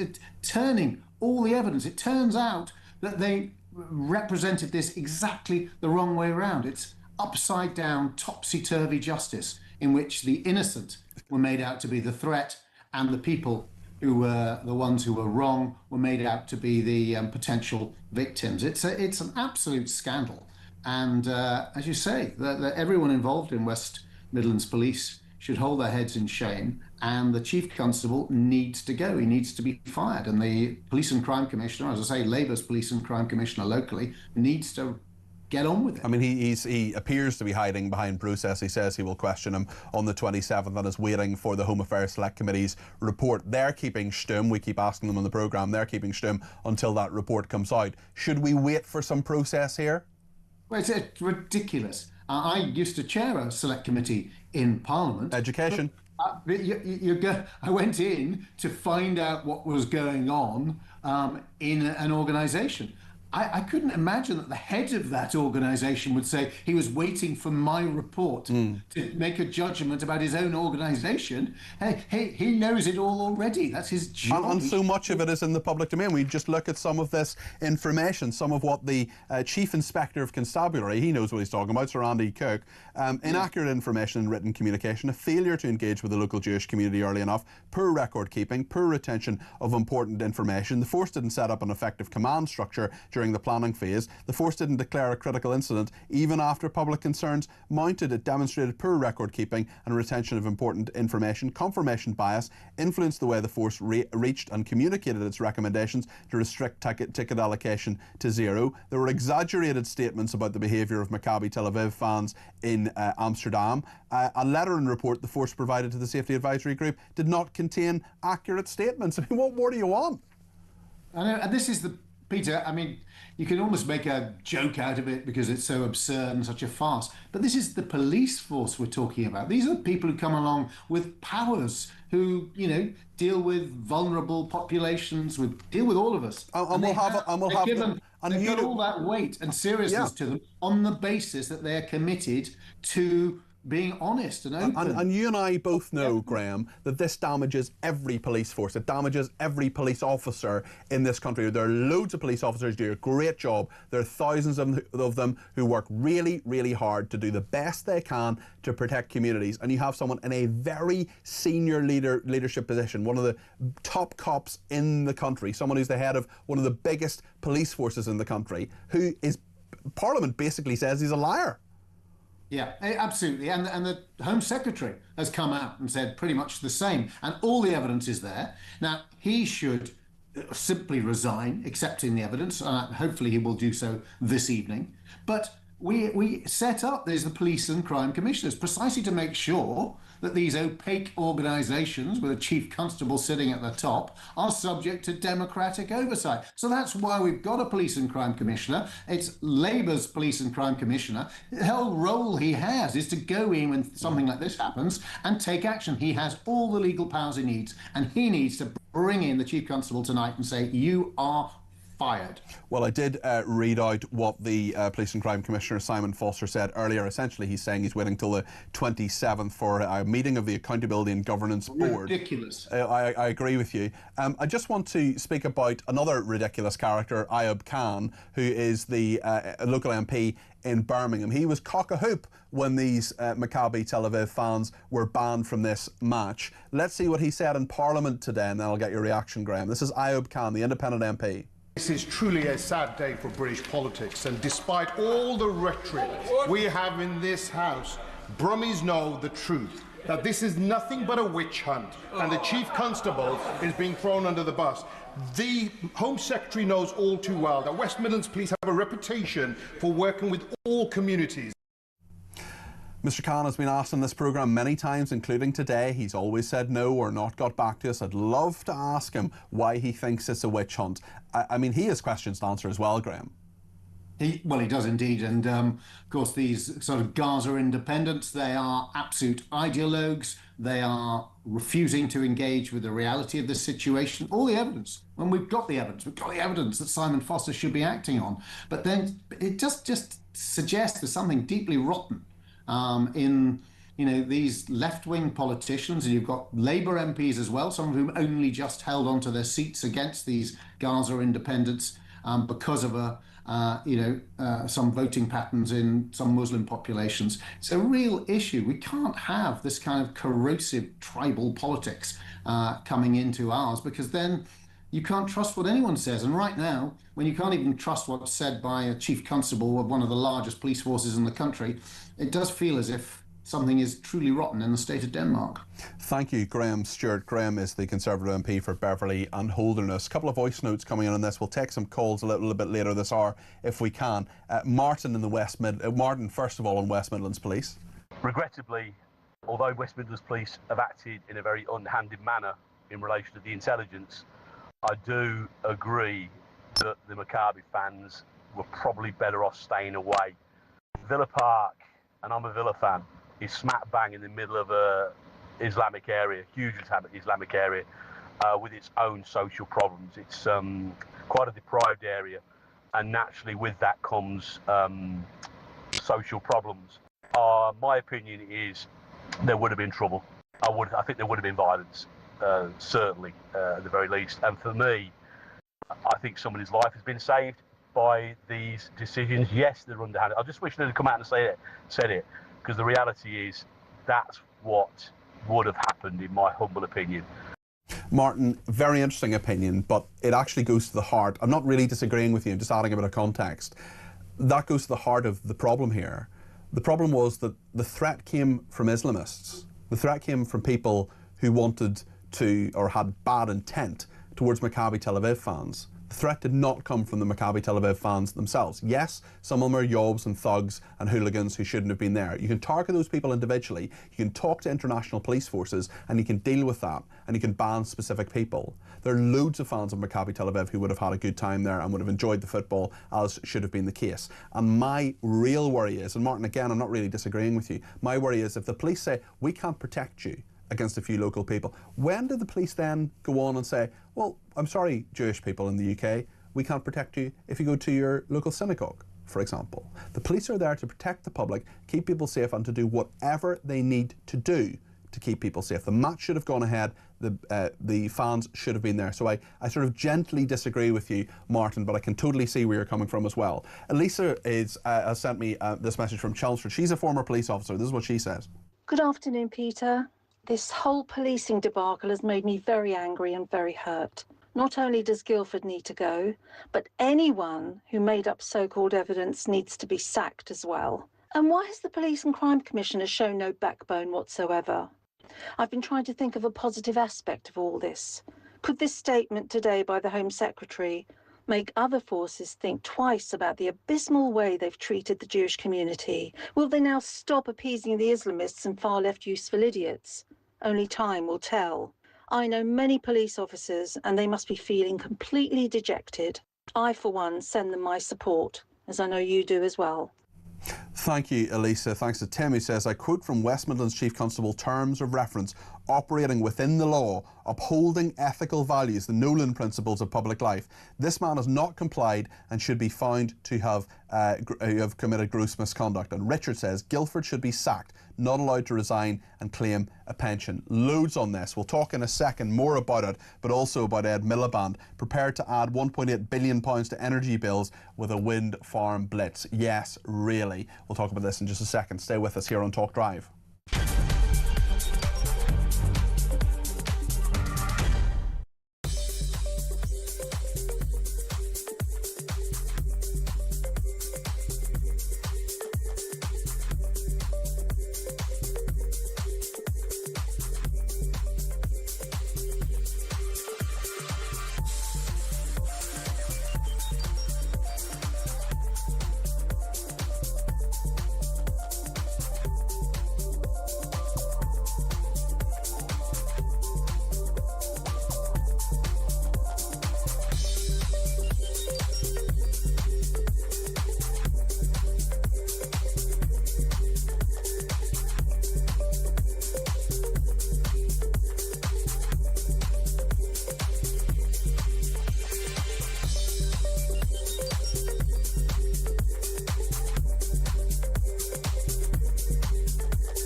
Across the UK, on DAB+, on YouTube, on your mobile, and on your side. This is Talk. Lots of people giving their opinion on Craig Guildford, the Chief Constable of West Midlands Police, who has to resign immediately, but is refusing to. Sue says, I'm speechless about what your caller Martin said. He's proposing we give in to Islamist thugs. Where does this stop? Who is running this country? We cannot give in to Islamist thugs. Sue's is right. And Martin, I wasn't appalled by what he said. I could see where he was coming from. I think I respectfully and gently disagree with him, and that's fine, because in my programmes we disagree without being disagreeable. Andy and Thatcham, the longer Simon Foster takes, as the Police and Crime Commissioner, takes to sack the Chief Constable Craig Guildford, the more it shows he is of the same thinking, and therefore he needs to follow him out the door. Dawn says the alarming truth about Starmer's government is the lack of real quality on the front bench. The big beasts are sadly extinct, which leads me nicely to Ed Miliband. He is preparing to add £1.8 billion to energy bills with a wind farm blitz. This is hundreds of new wind turbines to be built around Britain's coastline after he has awarded yearly subsidies of up to £1.8 billion to green energy developers. 6 new offshore wind farms following an auction of renewable contracts known as brace yourselves, this is fascinating. The allocation round 7. As one of the UK's largest ever subsidy rounds, the cost will be borne by bill payers over a period of 20 years under Labour's plans to hit net zero. Subsidies are going to gradually increase as the wind farms are constructed, potentially spiralling to £1.8 billion a year by 32-33. Ben Pyle is with me now, as co-founder of Climate Debate UK. What's your thought on this madness? Well, I think we were predicting that, well, we knew that this was going to happen. We knew that there were going to be this huge amount of wind farms commissioned, and we knew that they were probably going to continue the trend that's been going on since 2022, which is that wind farms are getting more expensive to build rather than, as they claimed, as the Green Lobby claimed, and as Ed Miliband claimed, they were going to get cheaper and cheaper and cheaper. So we've as I've pointed out every time I've come on this show, I think this matches the pattern of what critics of the green agenda, or green policy agenda, have been saying for the entire duration of that agenda, that this is a myth, and that the claims that this is going to produce any benefits for consumers are simply untrue. And I think that's been going on so long now, we can call any government official who's making that kind of claim categorically a liar. And of course, today when this announcement was made, they can't not know that bills are rising, and they can't not know that we know that they know. So what they've done is they've invented or they've added to a metric to try and make it look like they're doing us a good deal and they're doing us a favor. And that's a spurious calculation called the levelized cost of energy. And they say that if you compare the price of new gas power, to build a new gas-powered fire station, and you compare the price of the power that will make against the price of electricity that's going to come out of these silly new wind turbines, then it's 40% cheaper. Unsurprisingly, Ed Miliband disagrees with you. He says, with these results, Britain is taking back control of her energy sovereignty. This is a historic win, the Energy Secretary says, for those who want Britain to stand on her own 2 feet, controlling her own energy, rather than depending on markets controlled by petro-states and dictators. It is a monumental step towards clean power by 2030, and the price secured in this auction is 40% lower than the alternative cost of building and operating a new gas plant. What would you say to that, Ben? Yeah, it's definitely a monumental step, but it's a monumental step towards greater and greater energy problems. So we learned earlier this week, or from a report actually, that Ed Miliband's own office had produced last month, that the cost of reaching net zero by 2050 is going to cost us at least £4.5 trillion. And now we've got some analysis from my side of the debate, which policy skeptic side of the debate, that's going to cost probably closer to the order of twice that, because what the government's reports have done is underestimated the price of wind power. So, for example, the price of wind power that was achieved today, based on the analysis that the Ed Miliband's own office has done, is half. So the estimates of what net zero is going to cost us in total is half. It's based on an estimate of cost of that's half of what today's auction prices are going to continue. So the government knows. So that's a very confusing way. But these are complicated mathematical constructs that the government keep putting in our way. So we know that we're on track for a bill between now and 2050 of up to £9 trillion, and there's no way that we're going to get lower energy bills out of that. So Ed Miliband and his colleagues are just searching for more and more ways to try and spin these lies, to try and distract us from the truth. Ben, thank you for that. That's Ben Pyle there, is the co-founder of Climate Debate UK. 2 pieces of breaking news. The first one is that West Midlands Police have admitted mistakes were made. Yeah, they were. Yeah, you're right.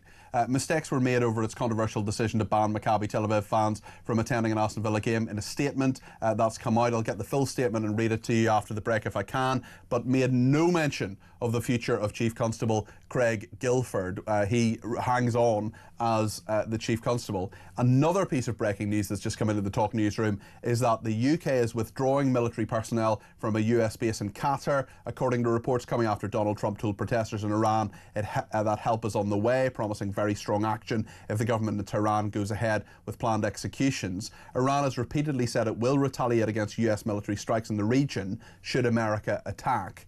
And the US has also started withdrawing some staff from the US-run Al-Udeid air base in Qatar, the biggest American base in the region. All of this, every single piece of information we're getting from America, from what President Trump says, and in fairness to President Trump, when he says something, he usually does it, certainly when it comes to foreign policy. Well, he's in a situation where I think airstrikes are coming very, very soon. I thought they might have come last night, but in fact, they may come today or tomorrow. We'll see what happens with those executions as well. I hope they don't go ahead, but I think the Iranian regime will do it. I want to talk to Steve in Birmingham about Maccabi Tel Aviv. Steve, I understand you're a retired inspector? Yeah, that's right. So you know all about this. You know what it's like to deal with chief constables and the chain of command here. What should happen now? The PCC should do his job and sack him. I mean, I don't know what more direction he needs off. He says he's waiting for the process. There's an accountability panel on the 27th of January. I mean, it's as clear as day, Steve. It's as clear as day what should happen. Well, the Home Secretary's got no confidence in him, but people like me, residents of the West Midlands, we've got to put up with our police being led by a man that the Home Secretary's got no confidence in. Yeah. The HMI report has highlighted all the discrepancies, all the lies, all the fabrication of evidence and information to get the result that they wanted, so they could have the excuse to ban the fans. We've got to put up with that. I actually feel sorry for people like you who are in your former position, Steve. I feel sorry for the bobbies on the beat who are being led by someone who has lied. This is the statement that West Midlands Police have put out in the last few minutes. Steve, I'll read it out for our viewers and listeners, and then I'll maybe get your reaction. If you just hold on the line just for a second, Steve. West Midlands Police say we have received a copy of the preliminary review today and acknowledge this recognises the unintentional nature of our errors. Some of it. We are extremely sorry for the impact these have had on individuals and their communities. We are taking immediate action to address the matters raised in these preliminary findings. We know mistakes were made, but reiterate the findings that none of this was done with an intent of deliberate distortion or discrimination. West Midlands Police is an anti-discriminatory organisation, and our planning for this football match was always about public safety of all communities. That's a lie. That is absolutely a lie. We continue to focus on protecting the public of West Midlands and improving our services as we have done relentlessly during the last several years. We will now work tirelessly to rebuild confidence in West Midlands Police. Not a word about Craig Guilford or any other senior officer. Steve, what do you think of that? Yeah, well, that's them hiding behind waffle and nonsense. I mean, they made up all this information because the true information that they had was that the local street thugs, Muslim agitators, the youths, were arming themselves and getting themselves ready to have a street fight with the Maccabi Tel Aviv fans if they arrived. Steve, when you were... final question. They were cowards. They didn't want to take them on. They did not want to police that mob and deal with them. Were they afraid of them? Of course they were afraid of him, and the whole of the country knows that they were afraid of him. Everybody in the West Midlands knows that they were afraid of him. It's just cowardice, and it's just unacceptable. If he's such a coward that he doesn't want to do his job, doesn't want to police incidents that have danger to them, then he's in the wrong job. He needs to go and let somebody else who is prepared to face thugs and agitators and people that want to take on authority and want to cause disruption in our country. They're the person that should be leading the West Midlands and taking on that job. It is not somebody of his character. And I'd just like to say two things, Peter. I've met Ian Austin. What an honourable man. Totally agree. Totally agree. Steve, were you in West Midlands Police? Is that the police force you served in? Yeah, 30 years.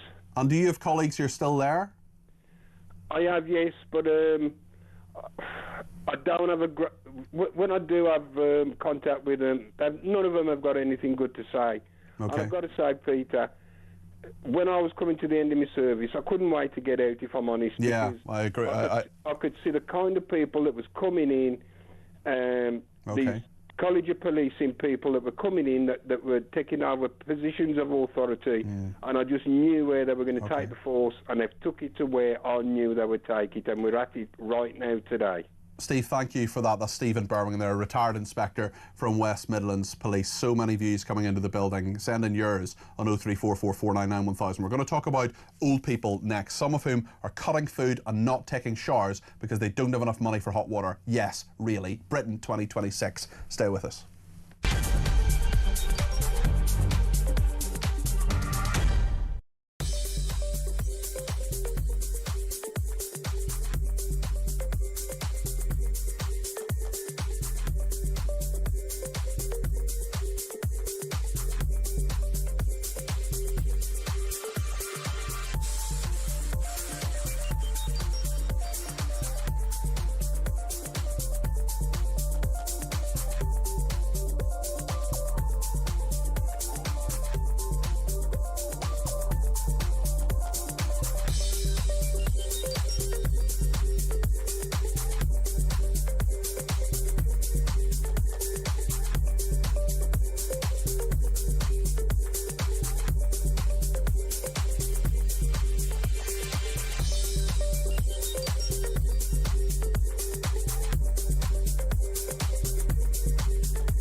Across the UK, on DAB+, on YouTube, on your mobile, and on your side.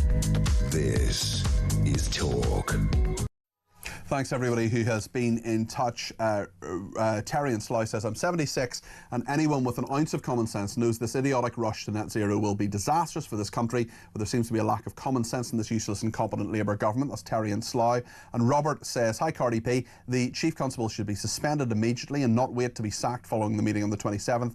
Any delay in taking action gives him the opportunity to resign and keep his full pension. If he is subsequently sacked, West Midlands Police have an avenue to stop his pension. If he resigns between now and the 27th without any action, he gets full pension. Well, thanks for that. We're going to return to that story. Gabriel Pogrund, who is the journalist from the Sunday Times, who did much of the investigative work on that, he's going to join me in a few minutes' time. But I want to talk about something else that is really concerning me. This is 1 in 5 older people cutting food and sometimes not taking showers because making ends meet is very difficult in our society. It is difficult for them. They don't have enough money. And Caroline Abrahams is the charity director at Age UK. Caroline, thank you for joining me today. This is absolutely horrendous. Just paint a picture for us about the numbers, the types of people who are not taking showers, not eating because they can't afford to do so. Yeah, we've got 1.9 million people in the UK who are older and living in poverty. And our worry at Age UK is that those numbers are just going to keep on going up. They're going to top the 2 million mark over the next few years unless we do something different. The problem is that lots of people are dependent still on their state pension. For all the talk about, saying it's time for the triple lock to go, even with the triple lock, it's worth less than £12,000 a year. And lots of older people don't get a full state pension. So the problem's been the way the prices have all gone up over the last 4 years. 4 years now into this cost of living crisis, and energy bills are about double what they were in 2020. That's really been a hard hit, of course, for lots of people of all ages in our country, but particularly for older people, it's their biggest bill. And so the way they often react to that is by rationing their heating during the winter and actually putting their health at risk, which isn't good for them. It's not good for the NHS either. Is the government doing enough? Because many retired people, many pensioners are really on the ball. They follow the news often, more closely than many working people, sometimes because they have a bit more time to do so. We have loads of brilliant pensioners who are viewers and listeners to this programme, some of whom text in, ring in or whatever. But there will be people, as there are in all levels of society and all ages, who just pick up a little bit of the news or hear a little bit of the news here, there or elsewhere, who will be in fear because of welfare cuts that are proposed, in fear because of the U-turn on the winter fuel allowance. Could it happen again? Could that go? There are lots of people who are very, very nervous out there, aren't they? And that must be affecting their mental, and I would imagine to a degree, physical health too, as well as not being able to stay warm enough or, basic hygiene. Yeah, there are two things really that the government could do that would really make a difference. The first is there is some extra help for people on low incomes if they're older, but lots of them don't know about it, and the government isn't working hard enough, nor did its predecessors, by the way, to actually tell people about that. It's a thing called pension credit, and if you can claim it and get it, it opens up all sorts of other financial support. So anyone who's older, who is struggling with their bills, who's watching this tonight, please do check out whether you might be eligible. And then the other thing the government could do is it could really put its emphasis behind bringing in guaranteed cheap deals for energy for people who haven't got much money, something that's called a social tariff for energy. The previous government thought about it, got quite close and then backed off. That would give older people in particular reassurance to run the heating during the winter without fear of an unaffordable bill. It would make a huge difference, but not only to older people, to lots of other people too. Listen, thank you very much, Caroline Abrahams there, Charity Director of Age UK, doing great work there. 1 in 7, 15% of older people bathing or showering less frequently. 5% anticipate skipping meals to manage their finances, but it's about a third of them using less electricity, 35% turning down their heating as well. You need to turn it up if you're an older person. You need to stay really, really warm. You need to make sure that, you feel cooler when you're older. Often older people are thinner as well and don't have as much, shall we say, insulation as people like me would have. There's a lot in that, and Caroline and Age UK are doing great work there, so we wish them well in all of that. If you have experiences, if this has struck a chord with you, give me a shout, 0344 499 1000. Lots of people getting in touch on all sorts of different bits of this, and thank you to Paul B, who's a military veteran, former police officer from Cornwall. He says, great show. Regarding the West Midlands Police Chief Constable, I would like to know if he has been suspended from duty whilst the investigations and inquiries are ongoing. He hasn't. He has not been suspended. He is still operationally and actually the Chief Constable of West Midlands Police. And if not, why not? Well, because I know for sure, says Paul, for a fact that if this was about any other PC, copper on the ground, they would have been suspended right from the word go. Is this another form of two-tier policing within the police and the police of the police? He should be suspended, then sacked. I think he will resign in the next day or so to try to save his skin. Thank you, Peter. Great show as usual. I will put those points to Gabriel Pogrund, who has been doing a lot of the heavy lifting, the investigative work on all of this for a long time. I know at least one other journalist who said to me, why is Gabriel obsessed, as he put it, with this? Well, we know why now, because there were lies, lies and more lies told to Parliament. We'll speak to Gabriel in just a second. Stay with us.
across the UK. On DAB+, on YouTube, on your mobile, and on your side. This is Talk. We're going to talk to the man who revealed so much of this in the Sunday Times, the Whitehall editor, the indefatigable Gabriel Pogrund, in just a second. I just want to remind you of what the Home Secretary, Shabana Mahmood, has been saying about Craig Guilford today, the Chief Constable of West Midlands Police, who's still clinging on to his job. The ultimate responsibility for the force's failure to discharge its duties on a matter of such national importance rests with the Chief Constable. And it is for that reason that I must declare today that the Chief Constable of West Midlands Police no longer has my confidence. That's very clear from the Home Secretary, but still we have the Chief Constable in a job at 12 minutes to 6. We also have the Police and Crime Commissioner saying he's going to wait until the 27th of this month to hold Craig Guilford accountable. Let's get the thoughts of Gabriel Pogrund. You've been reporting this story from November. A lot of people have told you to sit down and shut up. And all the time I've known you, you've never ever done that. First of all, I want to say well done, because this is journalism that matters. How on earth can Craig Guilford still have a job this evening? I've got to say, it's pretty surprising. Just to set this in context, this is the first time in 2 decades that the Home Secretary has withdrawn confidence from a serving Chief Constable of the police force. And moreover, Shabana Mahmood obviously deems this such a grave matter that she has said today she will change the law to restore the power of the Home Secretary to strip a Chief Constable of their duties. So that's what she has said, and the reason she said it is because the findings of this review by the Police Inspectorate were so damning, it is hard to see what road Craig Guilford, the Chief Constable of West Midlands Police, has left to run. It said that there was confirmation bias that led the force to produce false or exaggerated intelligence to justify a political decision it had already made in order to please elements within the community demanding that Israeli fans were banned from attending an away fixture on British soil. I've always said that our reporting on this was not about saying that all of Maccabi Tel Aviv's fans were lovely people. It wasn't even about saying that the ban was the wrong decision. It was about the methodology and the process by which the ban was implemented. Well, just talk us through that slightly, because there are questions, including from Paul, who says, why has he not been suspended? I think that's, I mean, if this was a PC, they would have been suspended, their feet wouldn't have touched the ground. But just talk us through that from your reporting over the last few months. Just not every jot and tittle, but tell us a little bit about those revelations, when they came and what they were. So let's just, to be straightforward about it, because it can be complex, but I think in some ways it's also simple. West Midlands Police advised Birmingham City Council to ban Tel Aviv fans from attending a game against Aston Villa last November, and the reason they did that, they said at the time, was because of intelligence that they had gathered which indicated to them that they would not be able to police the likely disorder. And that, it transpires, was based on their own analysis of what happened in Amsterdam a year and a half ago when Maccabi Tel Aviv, the team in question, played another team, not Aston Villa, but Ajax, the biggest team in the Netherlands. Now, people on your very up-to-date listeners and viewers no doubt will remember there was enormous rioting and disorder in that city surrounding that fixture, allegations of anti-Semitic hit-and-run squads, of Jew hunts, but also of thuggery and anti-Arab chanting from the Tel Aviv fan base. Now, some would say that was bad enough, that you could draw upon that to make a particular argument one way or another. But what West Mids did was they took that event and they completely distorted it and included a number of completely vexatious false claims. For example, they claimed that the Israelis had randomly chucked loads of civilians in the river. That wasn't true at all. There was one piece of social media footage that showed a person who appeared to be a Tel Aviv fan themselves being told they could leave a canal if they chanted the words Free Palestine. West Mids claimed that there were hundreds, 200 were linked to the IDF. Any student of Israeli politics knows that there is conscription in that country. It makes no sense to say that 200 were linked to the Israel Defense Forces, but it was all designed to give this veneer of, oh, these fans are militaristic, they're the worst hooligans imaginable, but also they're very sophisticated and organised, prepared to fight. They said that they had deliberately targeted the Muslim communities of the Netherlands, that 5,000 Dutch officers were required to respond. I went to Netherlands police after I was leaked the underlying intelligence, and they just said that this is just not true. They said they didn't recognise the allegations. They had a Dutch Justice Ministry examination into what happened. They had their own intelligence gathering. I spoke to Sebastian Meyer, their head of communications, who, unlike West Midlands, was prepared to go into all the detail. And he said, I can tell you that I don't recognise that cannot be true, that is not true, and that in sum, we don't recognise the portrait painted by West Mids, which by dramatically overstating what happened, gave them a nice easy pretext to make to copper bottom a decision which we now know they had already made. They'd already decided they wanted to ban Israeli fans, and they retrospectively created intelligence to justify that decision. Why? Well, that is the $64,000 question. And Shabana Mahmood does not resile at all from the idea that the reason is there were a lot of people locally who wanted the game to be cancelled actually altogether.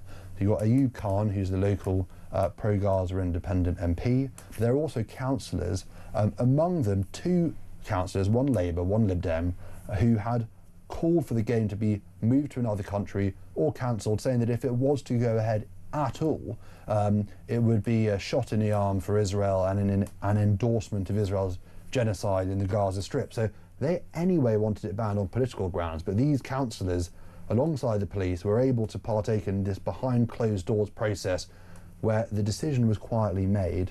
24 hours later, I reported a couple of Sundays ago, the council went to the police secretly and said, we've made the decision now, but we actually need a bit more evidence to back it up. Can you give us a clearer rationale? That's when the events in Amsterdam started to loom into focus, when you got all these very dramatic claims being made, and they just assumed it would never be leaked. Well, it was, and this report today, commissioned by the Home Secretary, went through line by line the intelligence which West Mids presented and drove a coach and horses through the vast majority of it. If you ask Nick Timothy, the West Suffolk MP who has been majoring on this in Parliament, I tend to shy away from making grand statements about motive and such like, but he has said from the off, and you've got to say he's looking pretty vindicated today, that this was ultimately about people speaking on behalf of the Muslim community in Birmingham. I don't want to say what Birmingham, who has a population of 300,000 Muslims plus, I don't want to say what that community thinks, because it's not one thing. Certainly there are people on its behalf who are saying it would be intolerable for the Muslim community for this game to go ahead, and they were essentially attempting to politicise what ought to be a purely safety-based decision. One of those people you mentioned, the local independent MP, Ayub Khan, spoke in the Commons this afternoon. This is what he said. This is truly a sad day for British politics, and despite all the rhetoric we have in this House, Brummies know the truth, that this is nothing but a witch hunt, and the Chief Constable is being thrown under the bus. The Home Secretary knows all too well that West Midlands Police have a reputation for working with all communities. It's a witch hunt, Gabriel. Well, I just got to say one thing there that is nonsense is this notion of working with all communities. Part of what has been... That's the point, that's what you exposed. They didn't. They actually didn't. But more pertinently, not only did they produce the initial misleading intelligence, they then misled MPs about the misleading intelligence. For example, at the Home Affairs Select Committee, Mike O'Hara, Chief Assistant Constable to Craig Guilford, was asked about the nature of the interaction between the force and the Jewish community prior to the event. He completely wrongly claimed, in an attempt to defend his force's position, that not only had he consulted the Jewish community, but that Birmingham's Jewish community had itself sought a ban. That was codswallop, to put it politely. There's a much more profane way that it was put to me by a member of that community who said we never heard a peep out of West Mids. They apologised for that, but then Ayub Khan is asserting now that West Mids has an unimpeachable record of working with communities. It did not in this case. It demonstrably does not. Demonstrably does not. It's interesting because you mentioned Mike O'Hara there. We're focusing on Craig Guilford here.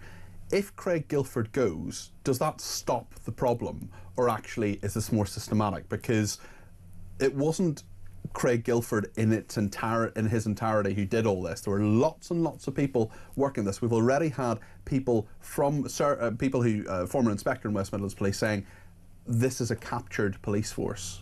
What do you think? It's a great question, and I think not to interrogate it too much, but is really the central question mark is, well, what actually is the issue at hand? And in some ways it's a very straightforward issue. Law enforcement should not be able to make stuff up. There's then the wider, much more philosophical, much more political issue of, well, was it pressure from local Islamists that drove this decision? And if so, it cannot be the case, as you're indicating, that Craig Guilford's the only person whose own judgment has been affected or in some way shaped by that local pressure. There will be people who say that Guilford is merely the personification of a much wider phenomenon within the city of Birmingham. So, I suspect it's not going to end the debate, but it might help resolve it for now. What do you think happens now? Because we've got this Home Affairs Select Committee report coming out. We've got the Police and Crime Commissioner saying this hearing on the 27th. What's your sense of how this goes? It's a pretty amazing situation that he has not resigned. Yes. Let's just say that out loud. And an astonishing statement as well from his police force. You haven't mentioned him once. I know. I just got that before coming on, actually, and they're not even talking about the elephant in the room, which is your chief constable going to go? It's never for a journalist to say whether someone ought to go or not, but just laying out the facts. You've got the government, the Home Secretary, the leader of the opposition, Reform, major political parties saying that this man must go. That is rare for it to be the topic of widespread consensus. But what's rarer still is for the chief constable himself to insert himself into the controversy and compound the damage. Let's not forget that there was a world in which he came out in the first instance and said, hands up, we have erred, we backed the underlying decision, but we acknowledge the way we got there probably wasn't right. Yep. He said that this stuff was not the product of AI. Then this morning he's apologised, saying actually it was. So there's a lot of questions for him, and I think he's going to try cling on by his fingertips, and to be fair, the question is whether the Police and Crime Commissioner acts. Gabriel Pogren, thank you. Gabriel is the Whitehall editor of the Sunday Times. You can read all of his reporting in the Sunday Times and indeed online at thetimes.com. I fear his mantelpiece may be under a little bit more pressure as a result of these stories and this reporting. What do you think? We're going to speak to Nicole Lambert next. 0344 499 1000. Stay with us.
Across the UK.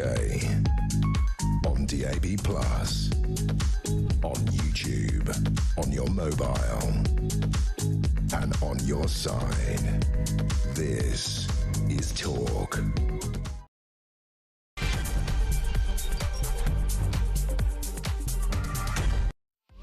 Craig Guilford is still in a job. I feel the need to tell you that every few minutes. He is the West Midlands Police Chief, and despite the fact he lied to Parliament, despite the fact the Home Secretary, the Leader of the Opposition, Reform UK and many, many other people, including what appears to be a strong majority of our viewers and listeners, don't think he should be in a job, well, he still is. He says that, well, he doesn't say anything actually. His statement from his police force doesn't mention him at all. The Police and Crime Commissioner in West Midlands says that he will wait until the 27th when there's a hearing, and will wait until the Home Affairs Select Committee reports. There's absolutely zero need for that to happen. What happened was that West Midlands Police lied and lied and lied again about why they banned Maccabi Tel Aviv fans from that match in November. So much to talk about on that matter. We'll also talk about Donald Trump as well, threatening strong action if a demonstrator is executed in Iran.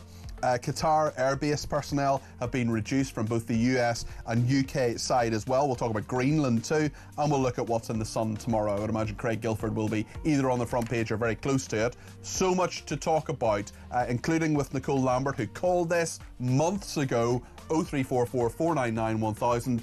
You can text me 87222 with the word talk in your text. You can tweet me at talkTV. Follow me at Peter Cardwell. Send me a WhatsApp text message 0344 499 1000. You can send me a voice message, less than a minute please, to that number too. You can also ring me on 0344 499 1000. So much to discuss between now and Kevin O'Sullivan at 7 o'clock. Stay with me here on Talk Drive.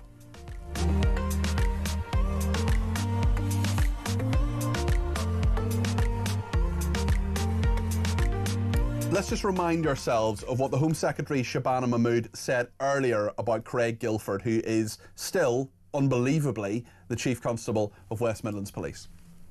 The ultimate responsibility for the force's failure to discharge its duties on a matter of such national importance rests with the Chief Constable. And it is for that reason that I must declare today that the Chief Constable of West Midlands Police no longer has my confidence. She gave further reasoning. The statement went on for some time, and she really went into the specifics as well, Shabana Mahmood. Let's hear a bit more from her. The summary provided as evidence to the Safety Advisory Group ahead of their crucial meeting on the 24th of October was inaccurate. The mass tearing down of Palestinian flags, attacks on police officers and on taxi drivers were all either exaggerated or simply untrue. Shabana Mahmood, the Home Secretary there. Now, you probably know Nicole Lambert. She is a journalist and great campaigner against anti-Semitism. She called this. Nicole, it's great to see you again. I remember the moment, and you will too, when we were on air and West Midlands Police talked about the intelligence, and you said, straightforwardly, a reaction that was immediate, you said, they're lying. You knew it, you called it correctly. What's your reaction to what's happened today? Well, we haven't really seen that much change apart from people getting angry. He's still in his job, but I think more than that, even if he leaves his job, it's not just about one police officer or even a few dodgy police officers and a fake dossier.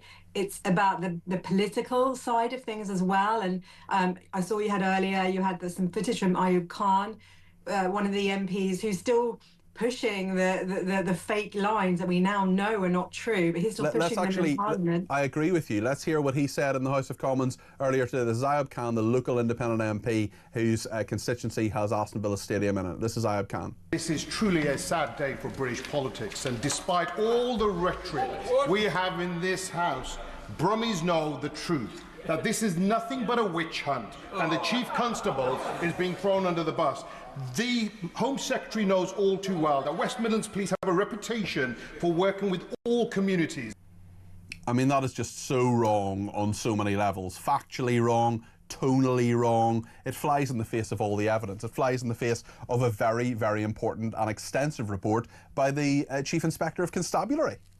Exactly. So this is the wider problem, and really we need to probably look at Birmingham as a whole. and who is running it. Because so the police and crime commissioner who should have fired Guildford today after being, after he was attacked by the Home Secretary down, and as you said, across the parties, but didn't. He is politically aligned with at least some of these kind of Islamist elements within Birmingham. Some of them worked on his last on his kind of political campaigning. So you have them all in bed with each other. And one of the other elements that came out of the report that I'm not sure whether Mahmood said it or not, actually, because I didn't hear all of her speech, was the fact that part of the reason that they downplayed the threat from the Muslim population, and of course I'm only talking about a tiny minority of them, and played up the threat from the Maccabi fans, was to keep the peace amongst the community. And we know what they're talking about. They're not talking about the few thousand Jews that are just there and, to be honest, are just frightened. And I know from speaking to members of the Jewish community that they don't like any of this, because they feel that it puts them more at risk. They feel particularly vulnerable, that all this anger is being stirred up kind of on their behalf, when really this is a problem with our country. This is a problem with our second city. And this is kind of the question that I tried to get into with Gabriel Pogrund, and he's the Sunday Times reporter who's done so much work on this. I just wonder, the question maybe I'll ask you too, simply, why? Why did this happen? Is it anti-Semitism? Is it fear of Islamism? What is it? What drove this? I think it's a mix of some of the things that we saw with the grooming gangs, which is a mix of political power, fear of being accused of Islamophobia, people voting in kind of clans. The Aston area is 70% Muslim, and again, I don't want to say all Muslims are the same, and I speak to many Muslims who hate this. They hate extremist Islam. But so there is that element to it. And although the report said this isn't anti-Semitism, but the obsession with Israel and only Israel, and the idea that any Israeli, can an Israeli football team go to Aston Villa even now? Say they were drawn again, would they be allowed to go? It's a really interesting point, and one that was brought up a little bit earlier on. Simon brought it up, Simon Johnson, the former chief executive of the Jewish Leadership Council, saying, hold on a second here, in 2028, the European Euro 28 is going to be held partially in Birmingham. Well, can we actually, can we say for sure that those games will be properly policed? What if Israel gets drawn into that? What if their match happens to be in Birmingham? Well, it's confidence in the police, and it's also about saying one of the fundamental issues of all of this is, if you say to essentially one bit of the community or a foreign group or whoever, we can't protect you. We cannot protect you for whatever reason, made up reasons we know, but the reason was the threat from Islamists. And I'm not saying that all Maccabi Tel Aviv fans are saints. Some of them are Yobs, and some of them do horrible things. Some of them are hooligans, a small minority, but there are some of them. But my point is that if you say to anybody, we can't protect you, this can't go ahead because we can't protect you, well then a smaller police force may say, well, we're terribly sorry, local Jews, we can't protect your synagogue. We just can't protect it, so you can't worship anymore. It's this slippery slope. I really worry about it, Nicole. I kind of feel like we're already on that, in that after 2 people were killed in Manchester, the best our government did was like, we're going to increase security at your synagogues. Yes, rather than dealing with the root causes. Yeah. Exactly, like at our synagogues, we have gates. We have around 4 security guards. Some of them are paid, volunteers. We have CCTV. We have security doors. And at the Jewish schools, we have even more than that. We often have 2 lots of gates. They have to have regular fire drills where the youngest have to pretend to be sleeping bunnies. So already we are being so protected, and we're not. And that's because no one is really willing to address the problem, and that is the problem that we see here, which isn't just are we willing or not to protect a small community. It's, are we willing or not to stand up against another community that is threatening that small community, and isn't just threatening my community, it's threatening lots of other communities too. You're absolutely right. You're absolutely right. Nicole, thank you for your contributions on this story and many others, but particularly on this one over the last few months. You were right. You called it, Nicole Lambert there. Let's play a couple of voice notes. Gary's in Watford and has some thoughts on this. Peter, it's Gary from Watford. I'm an ex-police officer, retired. If I was caught lying to a court or lying to a senior officer on a matter as serious as this Chief Constable, without doubt, without question, I would be asked to resign, or I'll be sacked more likely. What's good for one should be good for the other. This man must go, and for him not to do so is a disgrace. Thank you, Gary. I agree with every single word of that. Rob in Starbridge. Regarding the senior police officer, yeah, I've got no trust in the police, right? But now with this, how can I trust them? And especially with the government cracking down on online, you know, knocking people's doors and arresting people for online stuff. How do I know that the police, yeah, aren't going to get to AI, ask them about me, and then come and nab me for something that AI has told them? Yeah, I do not trust them, Pete. I just do not trust the police anymore. Honestly, it's crazy. Can't even trust the politicians, can't trust the police, can't trust the courts. You can't trust anyone nowadays, mate. And this is the problem. Rob absolutely is on the money. Because if we can't trust our institutions, if we can't trust the police, if we can't trust the government, if we can't trust authority, if we can't trust the media, well, what happens? Society breaks down. Because you've got to have trust. And if we don't have it, and if we can't have it, and if we have a senior police officer, the leader of a major police force in this country, lying to Parliament and then not resigning, not taking accountability, not holding his hands up and saying, I shouldn't have done that, I was wrong. Well, what happens next? David in the Cotswolds says, we're in a two-tier country now, Peter. Matt says, I'm still unclear because there's still so much equivocation amongst politicians and the press. He lied, yes, he lied. That's what happened. To Parliament, yes, he acted on false evidence. He did that too, but he lied about the evidence. But he wasn't encouraged to by local politicians and the press alike. You're all bloody irresponsible, says Matt. Well, I've been pretty clear about this since day one. I've been pretty clear about what happened and what we know what has happened. What you need to hear is the information, the findings of the Chief Inspector of Police, who was extremely clear in terms of what he said. I'm just going to find you, if I can, the exact words that the Chief Inspector of Police said. I've had several other concerns, including inaccurate information, thus lies, inaccurate information in written communication, a failure to engage with the local Jewish community early enough, poor record keeping, poor retention of important information.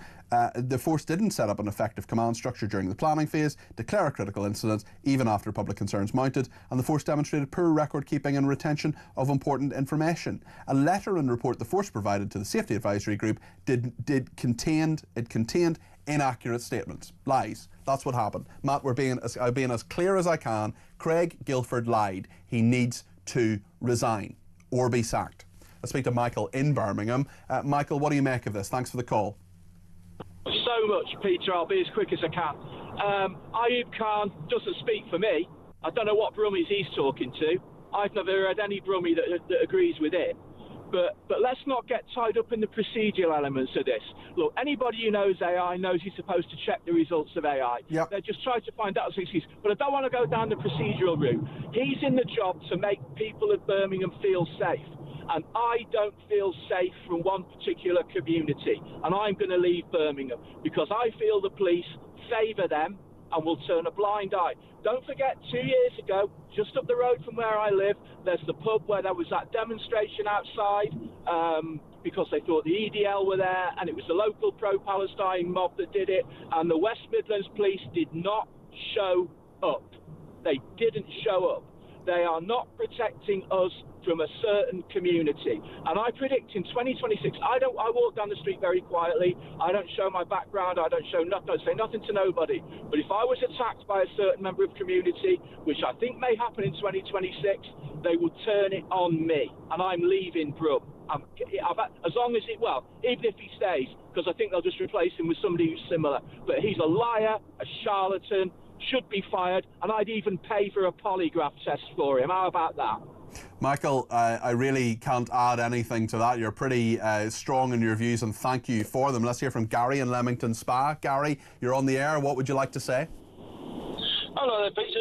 I'd just like to say great show, great Thank stories. you. But it's heartening to hear from so many ex-police officers, because as an ex-Met police officer myself, I am just ashamed of telling people that now, and that idiot needs to go. But what I said to your researcher was, I don't think nobody's mentioned it yet, but why is the IOPC not involved in this? It's a very good point. That's the Independent Office of Police Complaints.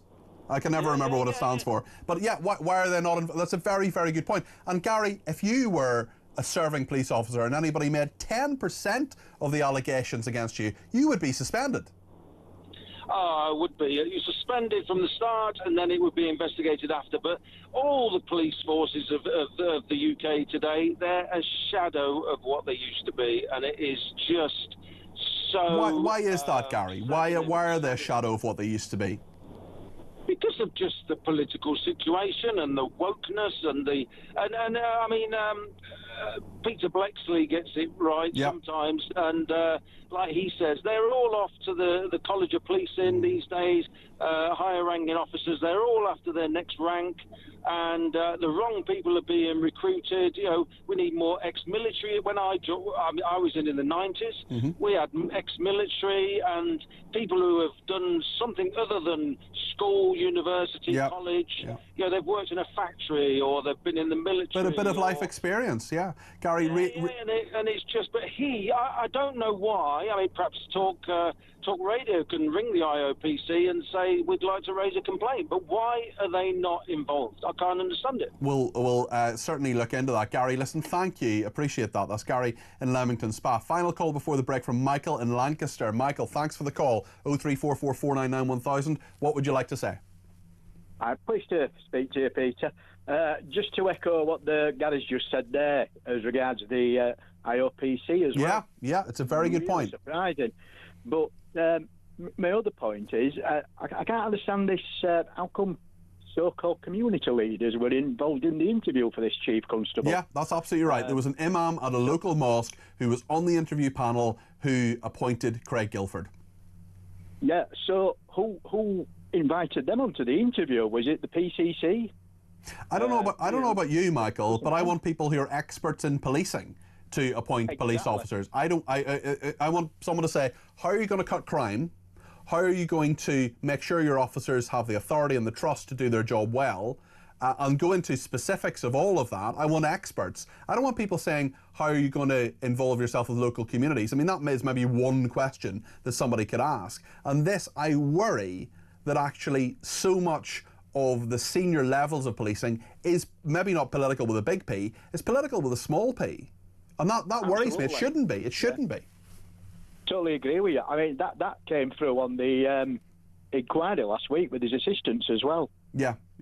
And as your other guy says, with the Royal College of Policing, and this is how it's all coming through, you can see it in other police forces as well. Yeah. Not only that, you know, if you've got an aspiring police officer, you look at how your leaders behave. Well, exactly, and this is the problem, and because that's a trickle-down theory. Well, you're absolutely right, Michael, and there will be lots of police officers in this country who do a great job, but they look at the leadership. They look at the leadership of one of the major police forces in this country, West Midlands Police, and they say that guy's got away with it. That guy has got away with it, even if it's only for a few hours, even if it's only for a few months from November. He's got away with it. He's got away from lying to Parliament. He's got away with incompetence. He's got away with false information. He's got an absolutely damning report from the Chief Inspector of Constabulary. He's got the Home Secretary saying she doesn't have confidence in him. Well, he's still in a job. He's heading home from work this evening, and he's still in a job. Tomorrow, almost certainly, he'll still be Chief Constable of West Midlands Police. It beggars belief. Thank you to everybody who's been in touch. We'll take more of your calls in just a few minutes' time, but we're going to talk about Trump, we're going to talk about Iran, Qatar as well. Tobias Elwood will be with us in a second, former Defence Minister. Stay with us.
across the UK, on DAB+, on YouTube, on your mobile, and on your side. This is Talk. Well, time now to find out how you could be in with a chance of winning the trip of a lifetime to San Francisco. Talk is giving away flights, a 3-night stay at the 4-star Intercontinental Hotel, and £2,500 of spending money, plus tickets to the Super Bowl to top it all up. Just listen now and see how you can enter. For your chance to win, text TALK to 83338. Texts cost £2.50 plus your standard network rate. Or call 0343 418 7260. Lines close 22nd January 2026, 4 p.m. That's when you'll need to answer your phone if it rings. 18 plus, UK residents only. This is a network promotion. Full T's and C's at TalkSport.com. So for your chance to win, text TALK to 83338 now. So there you are, there's all the information. Just say the Israeli embassy in London has responded to what is happening with Craig Guilford, who's still in a job. This is what they have had to say. The Israeli embassy spokesman says, "We've heard today the findings of the report revealing serious failings and conclusions that led to an unacceptable outcome in which Israeli football-loving supporters were banned rather than appropriately protected. From the outset, this decision raised profound concerns and rightly caused deep alarm within the Israeli and Jewish communities, as well as among many across the United Kingdom." I know, I was one of them. In that sense, the outcome of the review confirms what was evident at the time.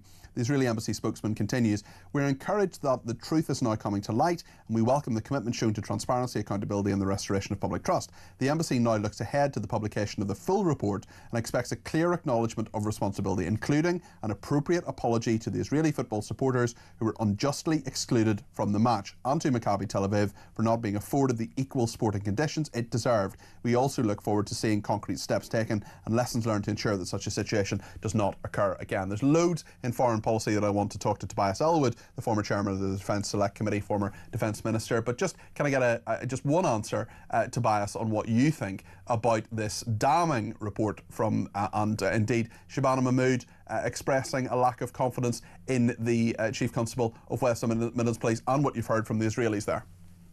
Yes, it's been very disturbing to see these events unfold, and all of us, I think, recognising what has happened was so wrong indeed. Poor decision making, and now we see that it was involved in AI as well. The Home Secretary has now made it very, very clear, but she's limited in what powers she has. I now hope that those responsible will take the necessary actions, and certainly that should lead to a senior resignation. Speaking of necessary action, when we turn our thoughts to Iran, and we've seen within the last couple of hours that British forces who are in Qatar are being withdrawn from those American bases. I don't want to be conspiratorial about this, but all the evidence I'm seeing seems to be leading up to some form of airstrikes by the United States. We know you can say many things about Donald Trump. He is generally pretty consistent. If he says he's going to take strong action, he usually will. What do you think he will do, and what do you think should happen, Tobias? Yeah, those are the two big questions. And if we just build a picture up there, I mean, firstly, boy, did 2026 begin, with such jaw-dropping, changes from the American administration. But now we see us turn back to the Middle East, reminding us that there's a lot of old challenges and problems there that still remain. We had 3 or 4 weeks of protests. I thought, I have to say, that this 47-year-old theocracy would topple. The regime has form in coming down brutally on its own people, and it has been quite chilling to see the scale of repression demonstrated by the Iranian interior forces. This looked different from the past because of the scale of economic hardship, the food inflation, for example, unemployment, rife corruption. Khomeini himself, very unpopular because he's been supporting Hezbollah, Hamas, the Houthis, as we've discussed in the past, not looking after his own country, then pummeled in that 12-day war by the US and Israel. But Trump, let's put it in perspective. You are right. He does not mince his words, but he's egged on these protests to some degree. I'm not saying and he said help is coming. It hasn't come yet. This is where we need to be cautious. What form does that help come? Because simply bombing from afar as he did back in last year in June, as he did in taking out Soleimani, who was the head of the Quds Force. That would have been the moment to then follow up. And my concern is that Donald Trump, for right reasons, does step forward. We're seeing the scale of bloodshed. There's a duty to intervene by the international community after what happened in Rwanda. But then what do you then do? And the concern is that if you then diminish the capability of this regime without any form of follow through, you then hand power to the mighty military force there, which are enormous. And then you end up with a military dictatorship taking over from a theocratic regime. That's the concern that the Middle East have. This is one of the reasons why many of the countries in the regions have remained very, very quiet. They are very scared of where this all might unfold. It'll be fascinating to see what happens in the next 24, 48 hours. We'll keep you right up to date here on Talk Drive. On Donald Trump, he's insisted that the US needs Greenland. He said that on a number of occasions. He says it needs Greenland for security. These White House talks will be happening soon. Tell me your thought on that and what it might do to NATO, how the United Kingdom should react to this. What do you think? Well, these are big questions and actually point to where is our fragile world order going. In my view, I think Donald Trump has given up any sense of duty to support it, as previous American presidents have. And he's very much doing what he promised to do when he came into power, to look after his own, put America first, look after the Western Hemisphere. He would argue he's doing that, Tobias, wouldn't he? He'd say that's part of it. That's part of what he's doing. Yeah, I don't dismiss that. But when you then go in and take out Maduro, the very unpopular president who actually tweaked the election himself to win it, but then keep the regime, this autocratic regime in place, proving that all you're after is really the oil. When you then turn to Greenland and say, well, I'm doing it for security reasons, but really you've got your eye on those mineral resources. Trump today, right now, could bolster from 200 military personnel in Greenland to as many thousands as he likes. He has a treaty with the Greenlanders to do exactly that. In fact, during the Cold War, we had multiple bases there, NATO bases, including American, and they've all disappeared. So the idea that somehow that Greenland's security is only strong under America is completely wrong indeed. And that's the bigger, tougher question for the West and indeed Britain right now. This is our closest security ally, but we have an American president doing something very unilateral now, which we're simply not used to.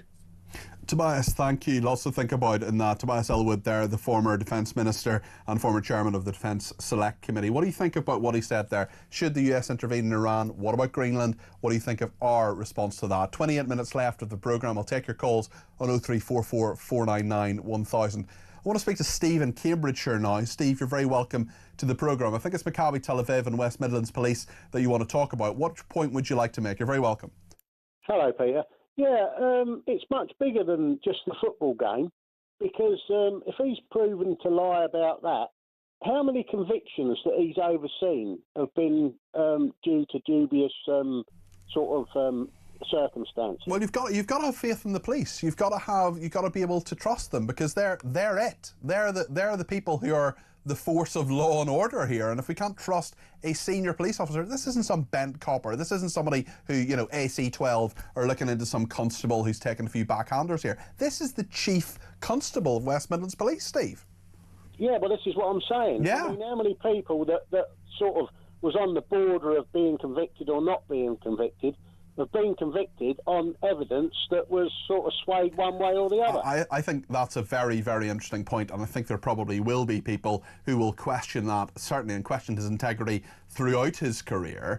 Certainly his reputation is on the floor at the moment. Steve, thank you for that. Lots of people getting in touch. One person says Birmingham is not the only place where the police are being submissive to the Muslim communities. Look at London with the weekly protests against the Jews. It's not just Muslim community. Certainly, it's many other people as well. Often people who should know better. Margaret in Birmingham, who says this chief constable will be going nowhere, especially after the statement you read out a little bit earlier on. Waffle, word salad. He will not resign, says Margaret. Lee in Market Harbour says, is Craig Guilford an idiot, or is he too afraid to resign? Is he now being threatened by the mob he represented? And on Ed Miliband and the environmental plan, one person says, one step for Ed, one great bankruptcy for us. And Simon says, here's a bit of help in saying about the airbase in Qatar. You pronounce it Al-Udeid. I have spent some time working there in the past. It's very hot but great food. I hope this helps. It is pronounced Al-Udeid. I pronounced it incorrectly earlier on. I do apologise. My geography is not my strong point. Give it up at the age 14. Joanna in Salisbury says the cost of building a gas power plant is once and lasts 50 to 100 years. Turbines have to keep being replaced at ever-increasing costs every 10 to 15 years, says Joanna. Jen from up north says, I have to say Keir Starmer's comment about the Karma Sutra made me throw up in my mouth a little. This was the Prime Minister talking about the Conservatives having more positions than the Karma Sutra and saying that they had screwed the country. I mean, you're Prime Minister, mate. Seriously, just have a bit of decorum. What an inappropriate and repulsive, feeble little man, says Jen. I literally pity his poor wife and I imagine his highly embarrassed son. Lastly, the man who used to be indecisive now, he's not so sure. Graham says, if Labour announced a policy on U-turns, they'll probably U-turn on it. Interesting point there. Leslie says, should manifestos be legally binding? Labour have broken every one of theirs. Craig Guilford should be fired, and if he resigns, he keeps his pension. Davy Rees says, once again, we see that scumbag Trump now letting the Iranians down as well as the Ukrainians. He is one big gobbed idiot, says Davy. And just before the break, Ange says regarding older people, we talked about this about an hour ago, about so many old people who cannot afford various things, cannot afford heating, often taking fewer showers, eating less. Ange says, twice in the last couple of weeks I've been in supermarkets where a pensioner has been asking the cashier to take back items as they didn't have enough money to pay. Last week it was a small block of cheese and a packet of digestive biscuits as the man only had £17.14 for his shopping. I told the cashier to put the food through and paid for his shop. It sickens me as the migrants in the hotel up the road are getting 3 hot meals and kept warm. I hate what this country has become, says Ange. When you have people who cannot afford food, when you have pensioners who've often worked their whole lives who are dealing with food inflation, we're all dealing with food inflation, but pensioners cannot earn more money because they don't work and can't work, and they're entitled to take a break after a lifetime of work. It does break my heart. I've seen it myself, Ange, and good for you for stepping in and being a good citizen there. That'll mean a lot to those people, and it means a lot to our viewers and listeners as well, that there are people like you out there, and I know there are many, many kind-hearted people who watch and listen to this programme. We're going to talk about what's in the sun in just a few minutes. Stay with us.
Across the UK, on DAB+, on YouTube, on your mobile, and on your side. This is Talk. Amanda's been in touch and says, what a sorry state of affairs that our once highly respected police have sunk to such depths. We can but hope the police can be trusted again. God help us, says Amanda. Gary says that Chief Constable will not be sacked. He will be negotiating his resignation package, as everyone does who are paid by us mugs, the public. Well, no doubt this will be a story in the Sun tomorrow. Let's talk to Will Barker, who's the Deputy Head of News. We'll get to that in a second, but a removal truck leaving Royal Lodge yesterday is a big story for you as well. Well, good evening. Yeah, so we've been following closely the events of Prince Andrew and where he's been going. We splashed today that he's desired place in Sandringham is being given the glow up. They've got the workmen all running around. They've got people putting up fences, all that kind of stuff. There's more activity today. He's getting Sky Telly fitted. Is he? Yeah. And but I'm sure apparently all he does now is just sort of sit in front of the telly. Yeah, and he plays games as well, apparently. He plays computer games, Yeah, which is very odd. But anyway, also, on the other side at Royal Lodge, we've got the first pictures of removal trucks moving in. So finally, after all this time, he's finally seeing the point where he can get out of there. And it's going to take a little bit of a while. Apparently, he's got to go to a halfway house in Sandringham, first of all, while they get the other place done up, because it was a farmhouse where a guy died in and the farmer died, and they need to sort of completely... it was a little bit dilapidated. And so they need to renovate it, completely renovate it. And this is going from a publicly funded home of Royal Lodge to a privately funded. So Sandringham is, of course, owned by the monarch. It's not. It's not a public thing. No.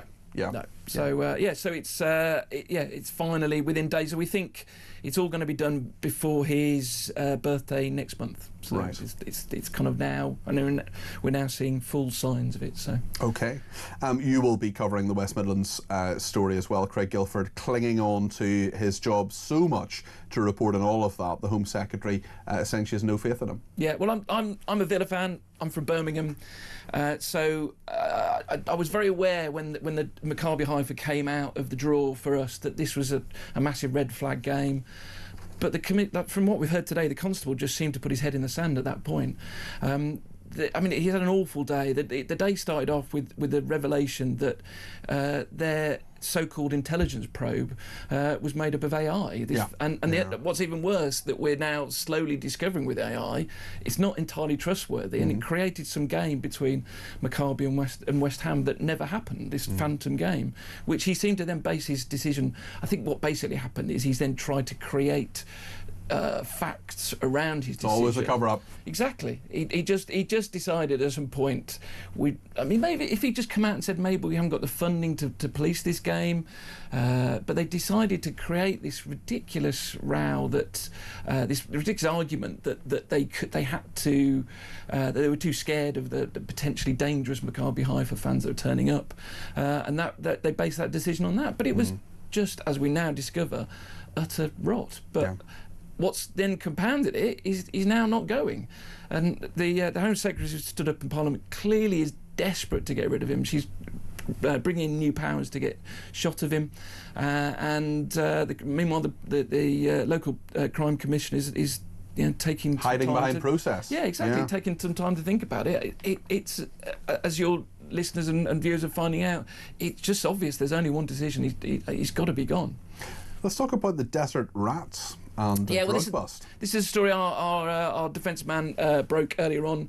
The armed forces increasingly these days are having a problem with their serving members and drug problems. They're regularly getting tested, and incredibly, the well-known legendary desert rats were given a test, a range of testings. About 250 troops were tested, and incredibly 23 were found positive. This is the biggest amount that's quite a lot. That's ever been found. They're all out in their air, all suspended, but it's that's 1 in 10, so they've got a real problem.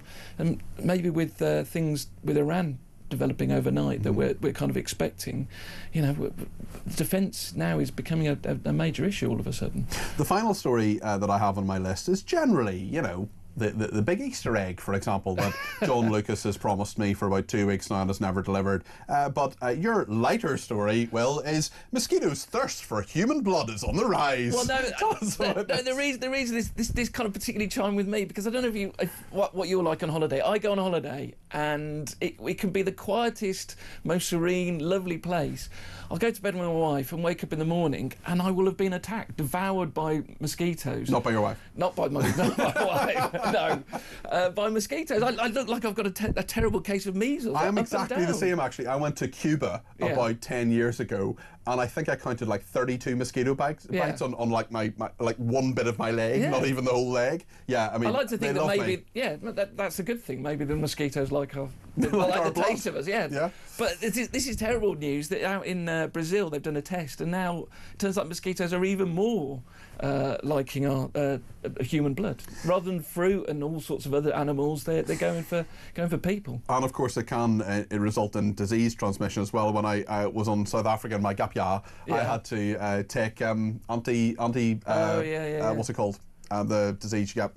Malaria, anti-malaria pills, which give me very strange dreams. Oh yes, I've heard about this. I think my sister had this on her honeymoon, and ended up thinking that she was going to kill her new husband, which was a bit. Well, we don't want that. We don't want that. We've had attacked husbands, we've had killed husbands. We don't want any of that. My goodness. Well, thank you. Lots in the paper. I'm sure you're keeping a very, very close eye on Iran as well. We'll see it develops in the next few hours. But for the meantime, Will Barker, Deputy Head of News, thank you very, very much indeed. Lots more calls coming your way. Loads of people want to talk about Maccabi Tel Aviv, about anti-Semitism. Lots of different issues. You still can get your call in if you give us a ring. 0344 499 1000. Stay with us.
Across the UK, on DAB+,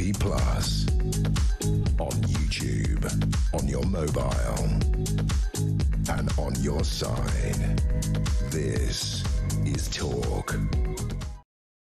Thank you to everybody who has been in touch, including on Twitter. And Katie says, thanks to Theresa May, can the police commissioner actually sack him? The Police Reform and Social Responsibility Act 2011 was introduced by Theresa May, who was the Home Secretary at the time. The Act transferred control of police forces to elected police and crime commissioners. And we know that they're going, those police and crime commissioners.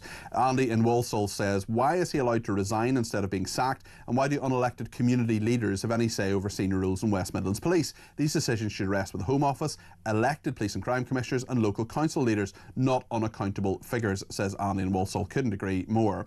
Another person says, Peter, I always listen to your show. Thank you, appreciate that. I'm also a pensioner. It is hard. I've helped many people at the checkout. Well, good for you, and thank you for that. Another person called Ian says he should be applying for a caretaker job at his local mosque. He's guaranteed a position there. Also, Sean says, if the Home Secretary is generally considered to be the third or fourth most senior position in the Cabinet, what is the point of being so far up the political tree you can't enforce the sacking of a copper who's lied to Parliament in a select committee? Sean, it's a really, really good point. Let's get the opinion of John in Durham, who's given me a ring on 0344 499 1000. Still time to get your call in between now and 7 o'clock. John, you're very welcome. What would you like to say? About Maccabi. Sure, go ahead, yep.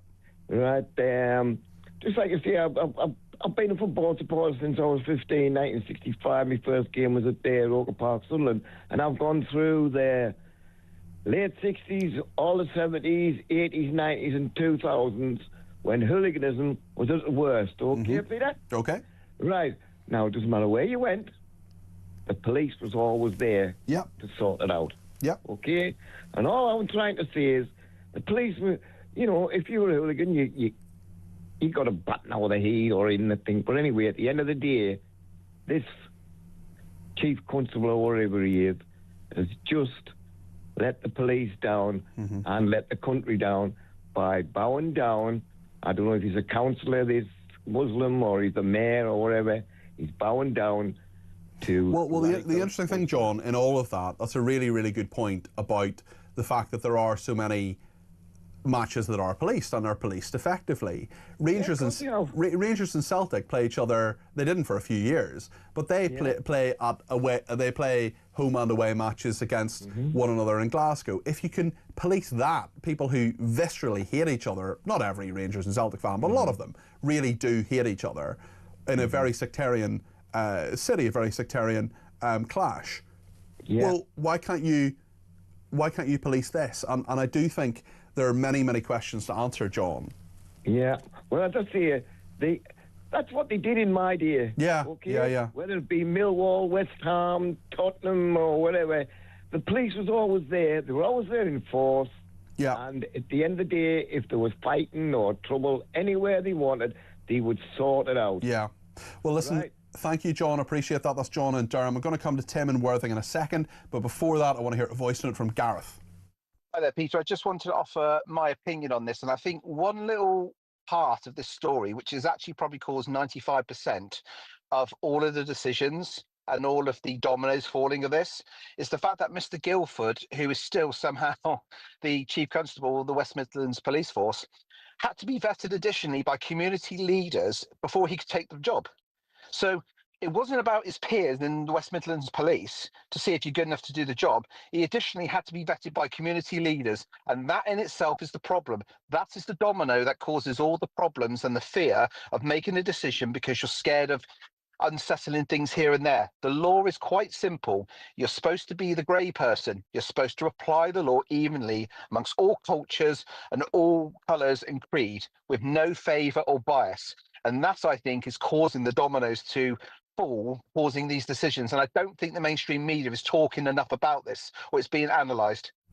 Gareth, I think that's a really, really good point. Let's find out what Tim in Worthing thinks of what you've just said on this issue generally. Tim, you're very welcome to the programme. What would you like to say? Hi, Peter. Well, actually, that voice note has taken the words right out of my mouth. I take my hat off to the a retired police inspector who called in earlier. I was listening on my journey. Yeah, it's very good.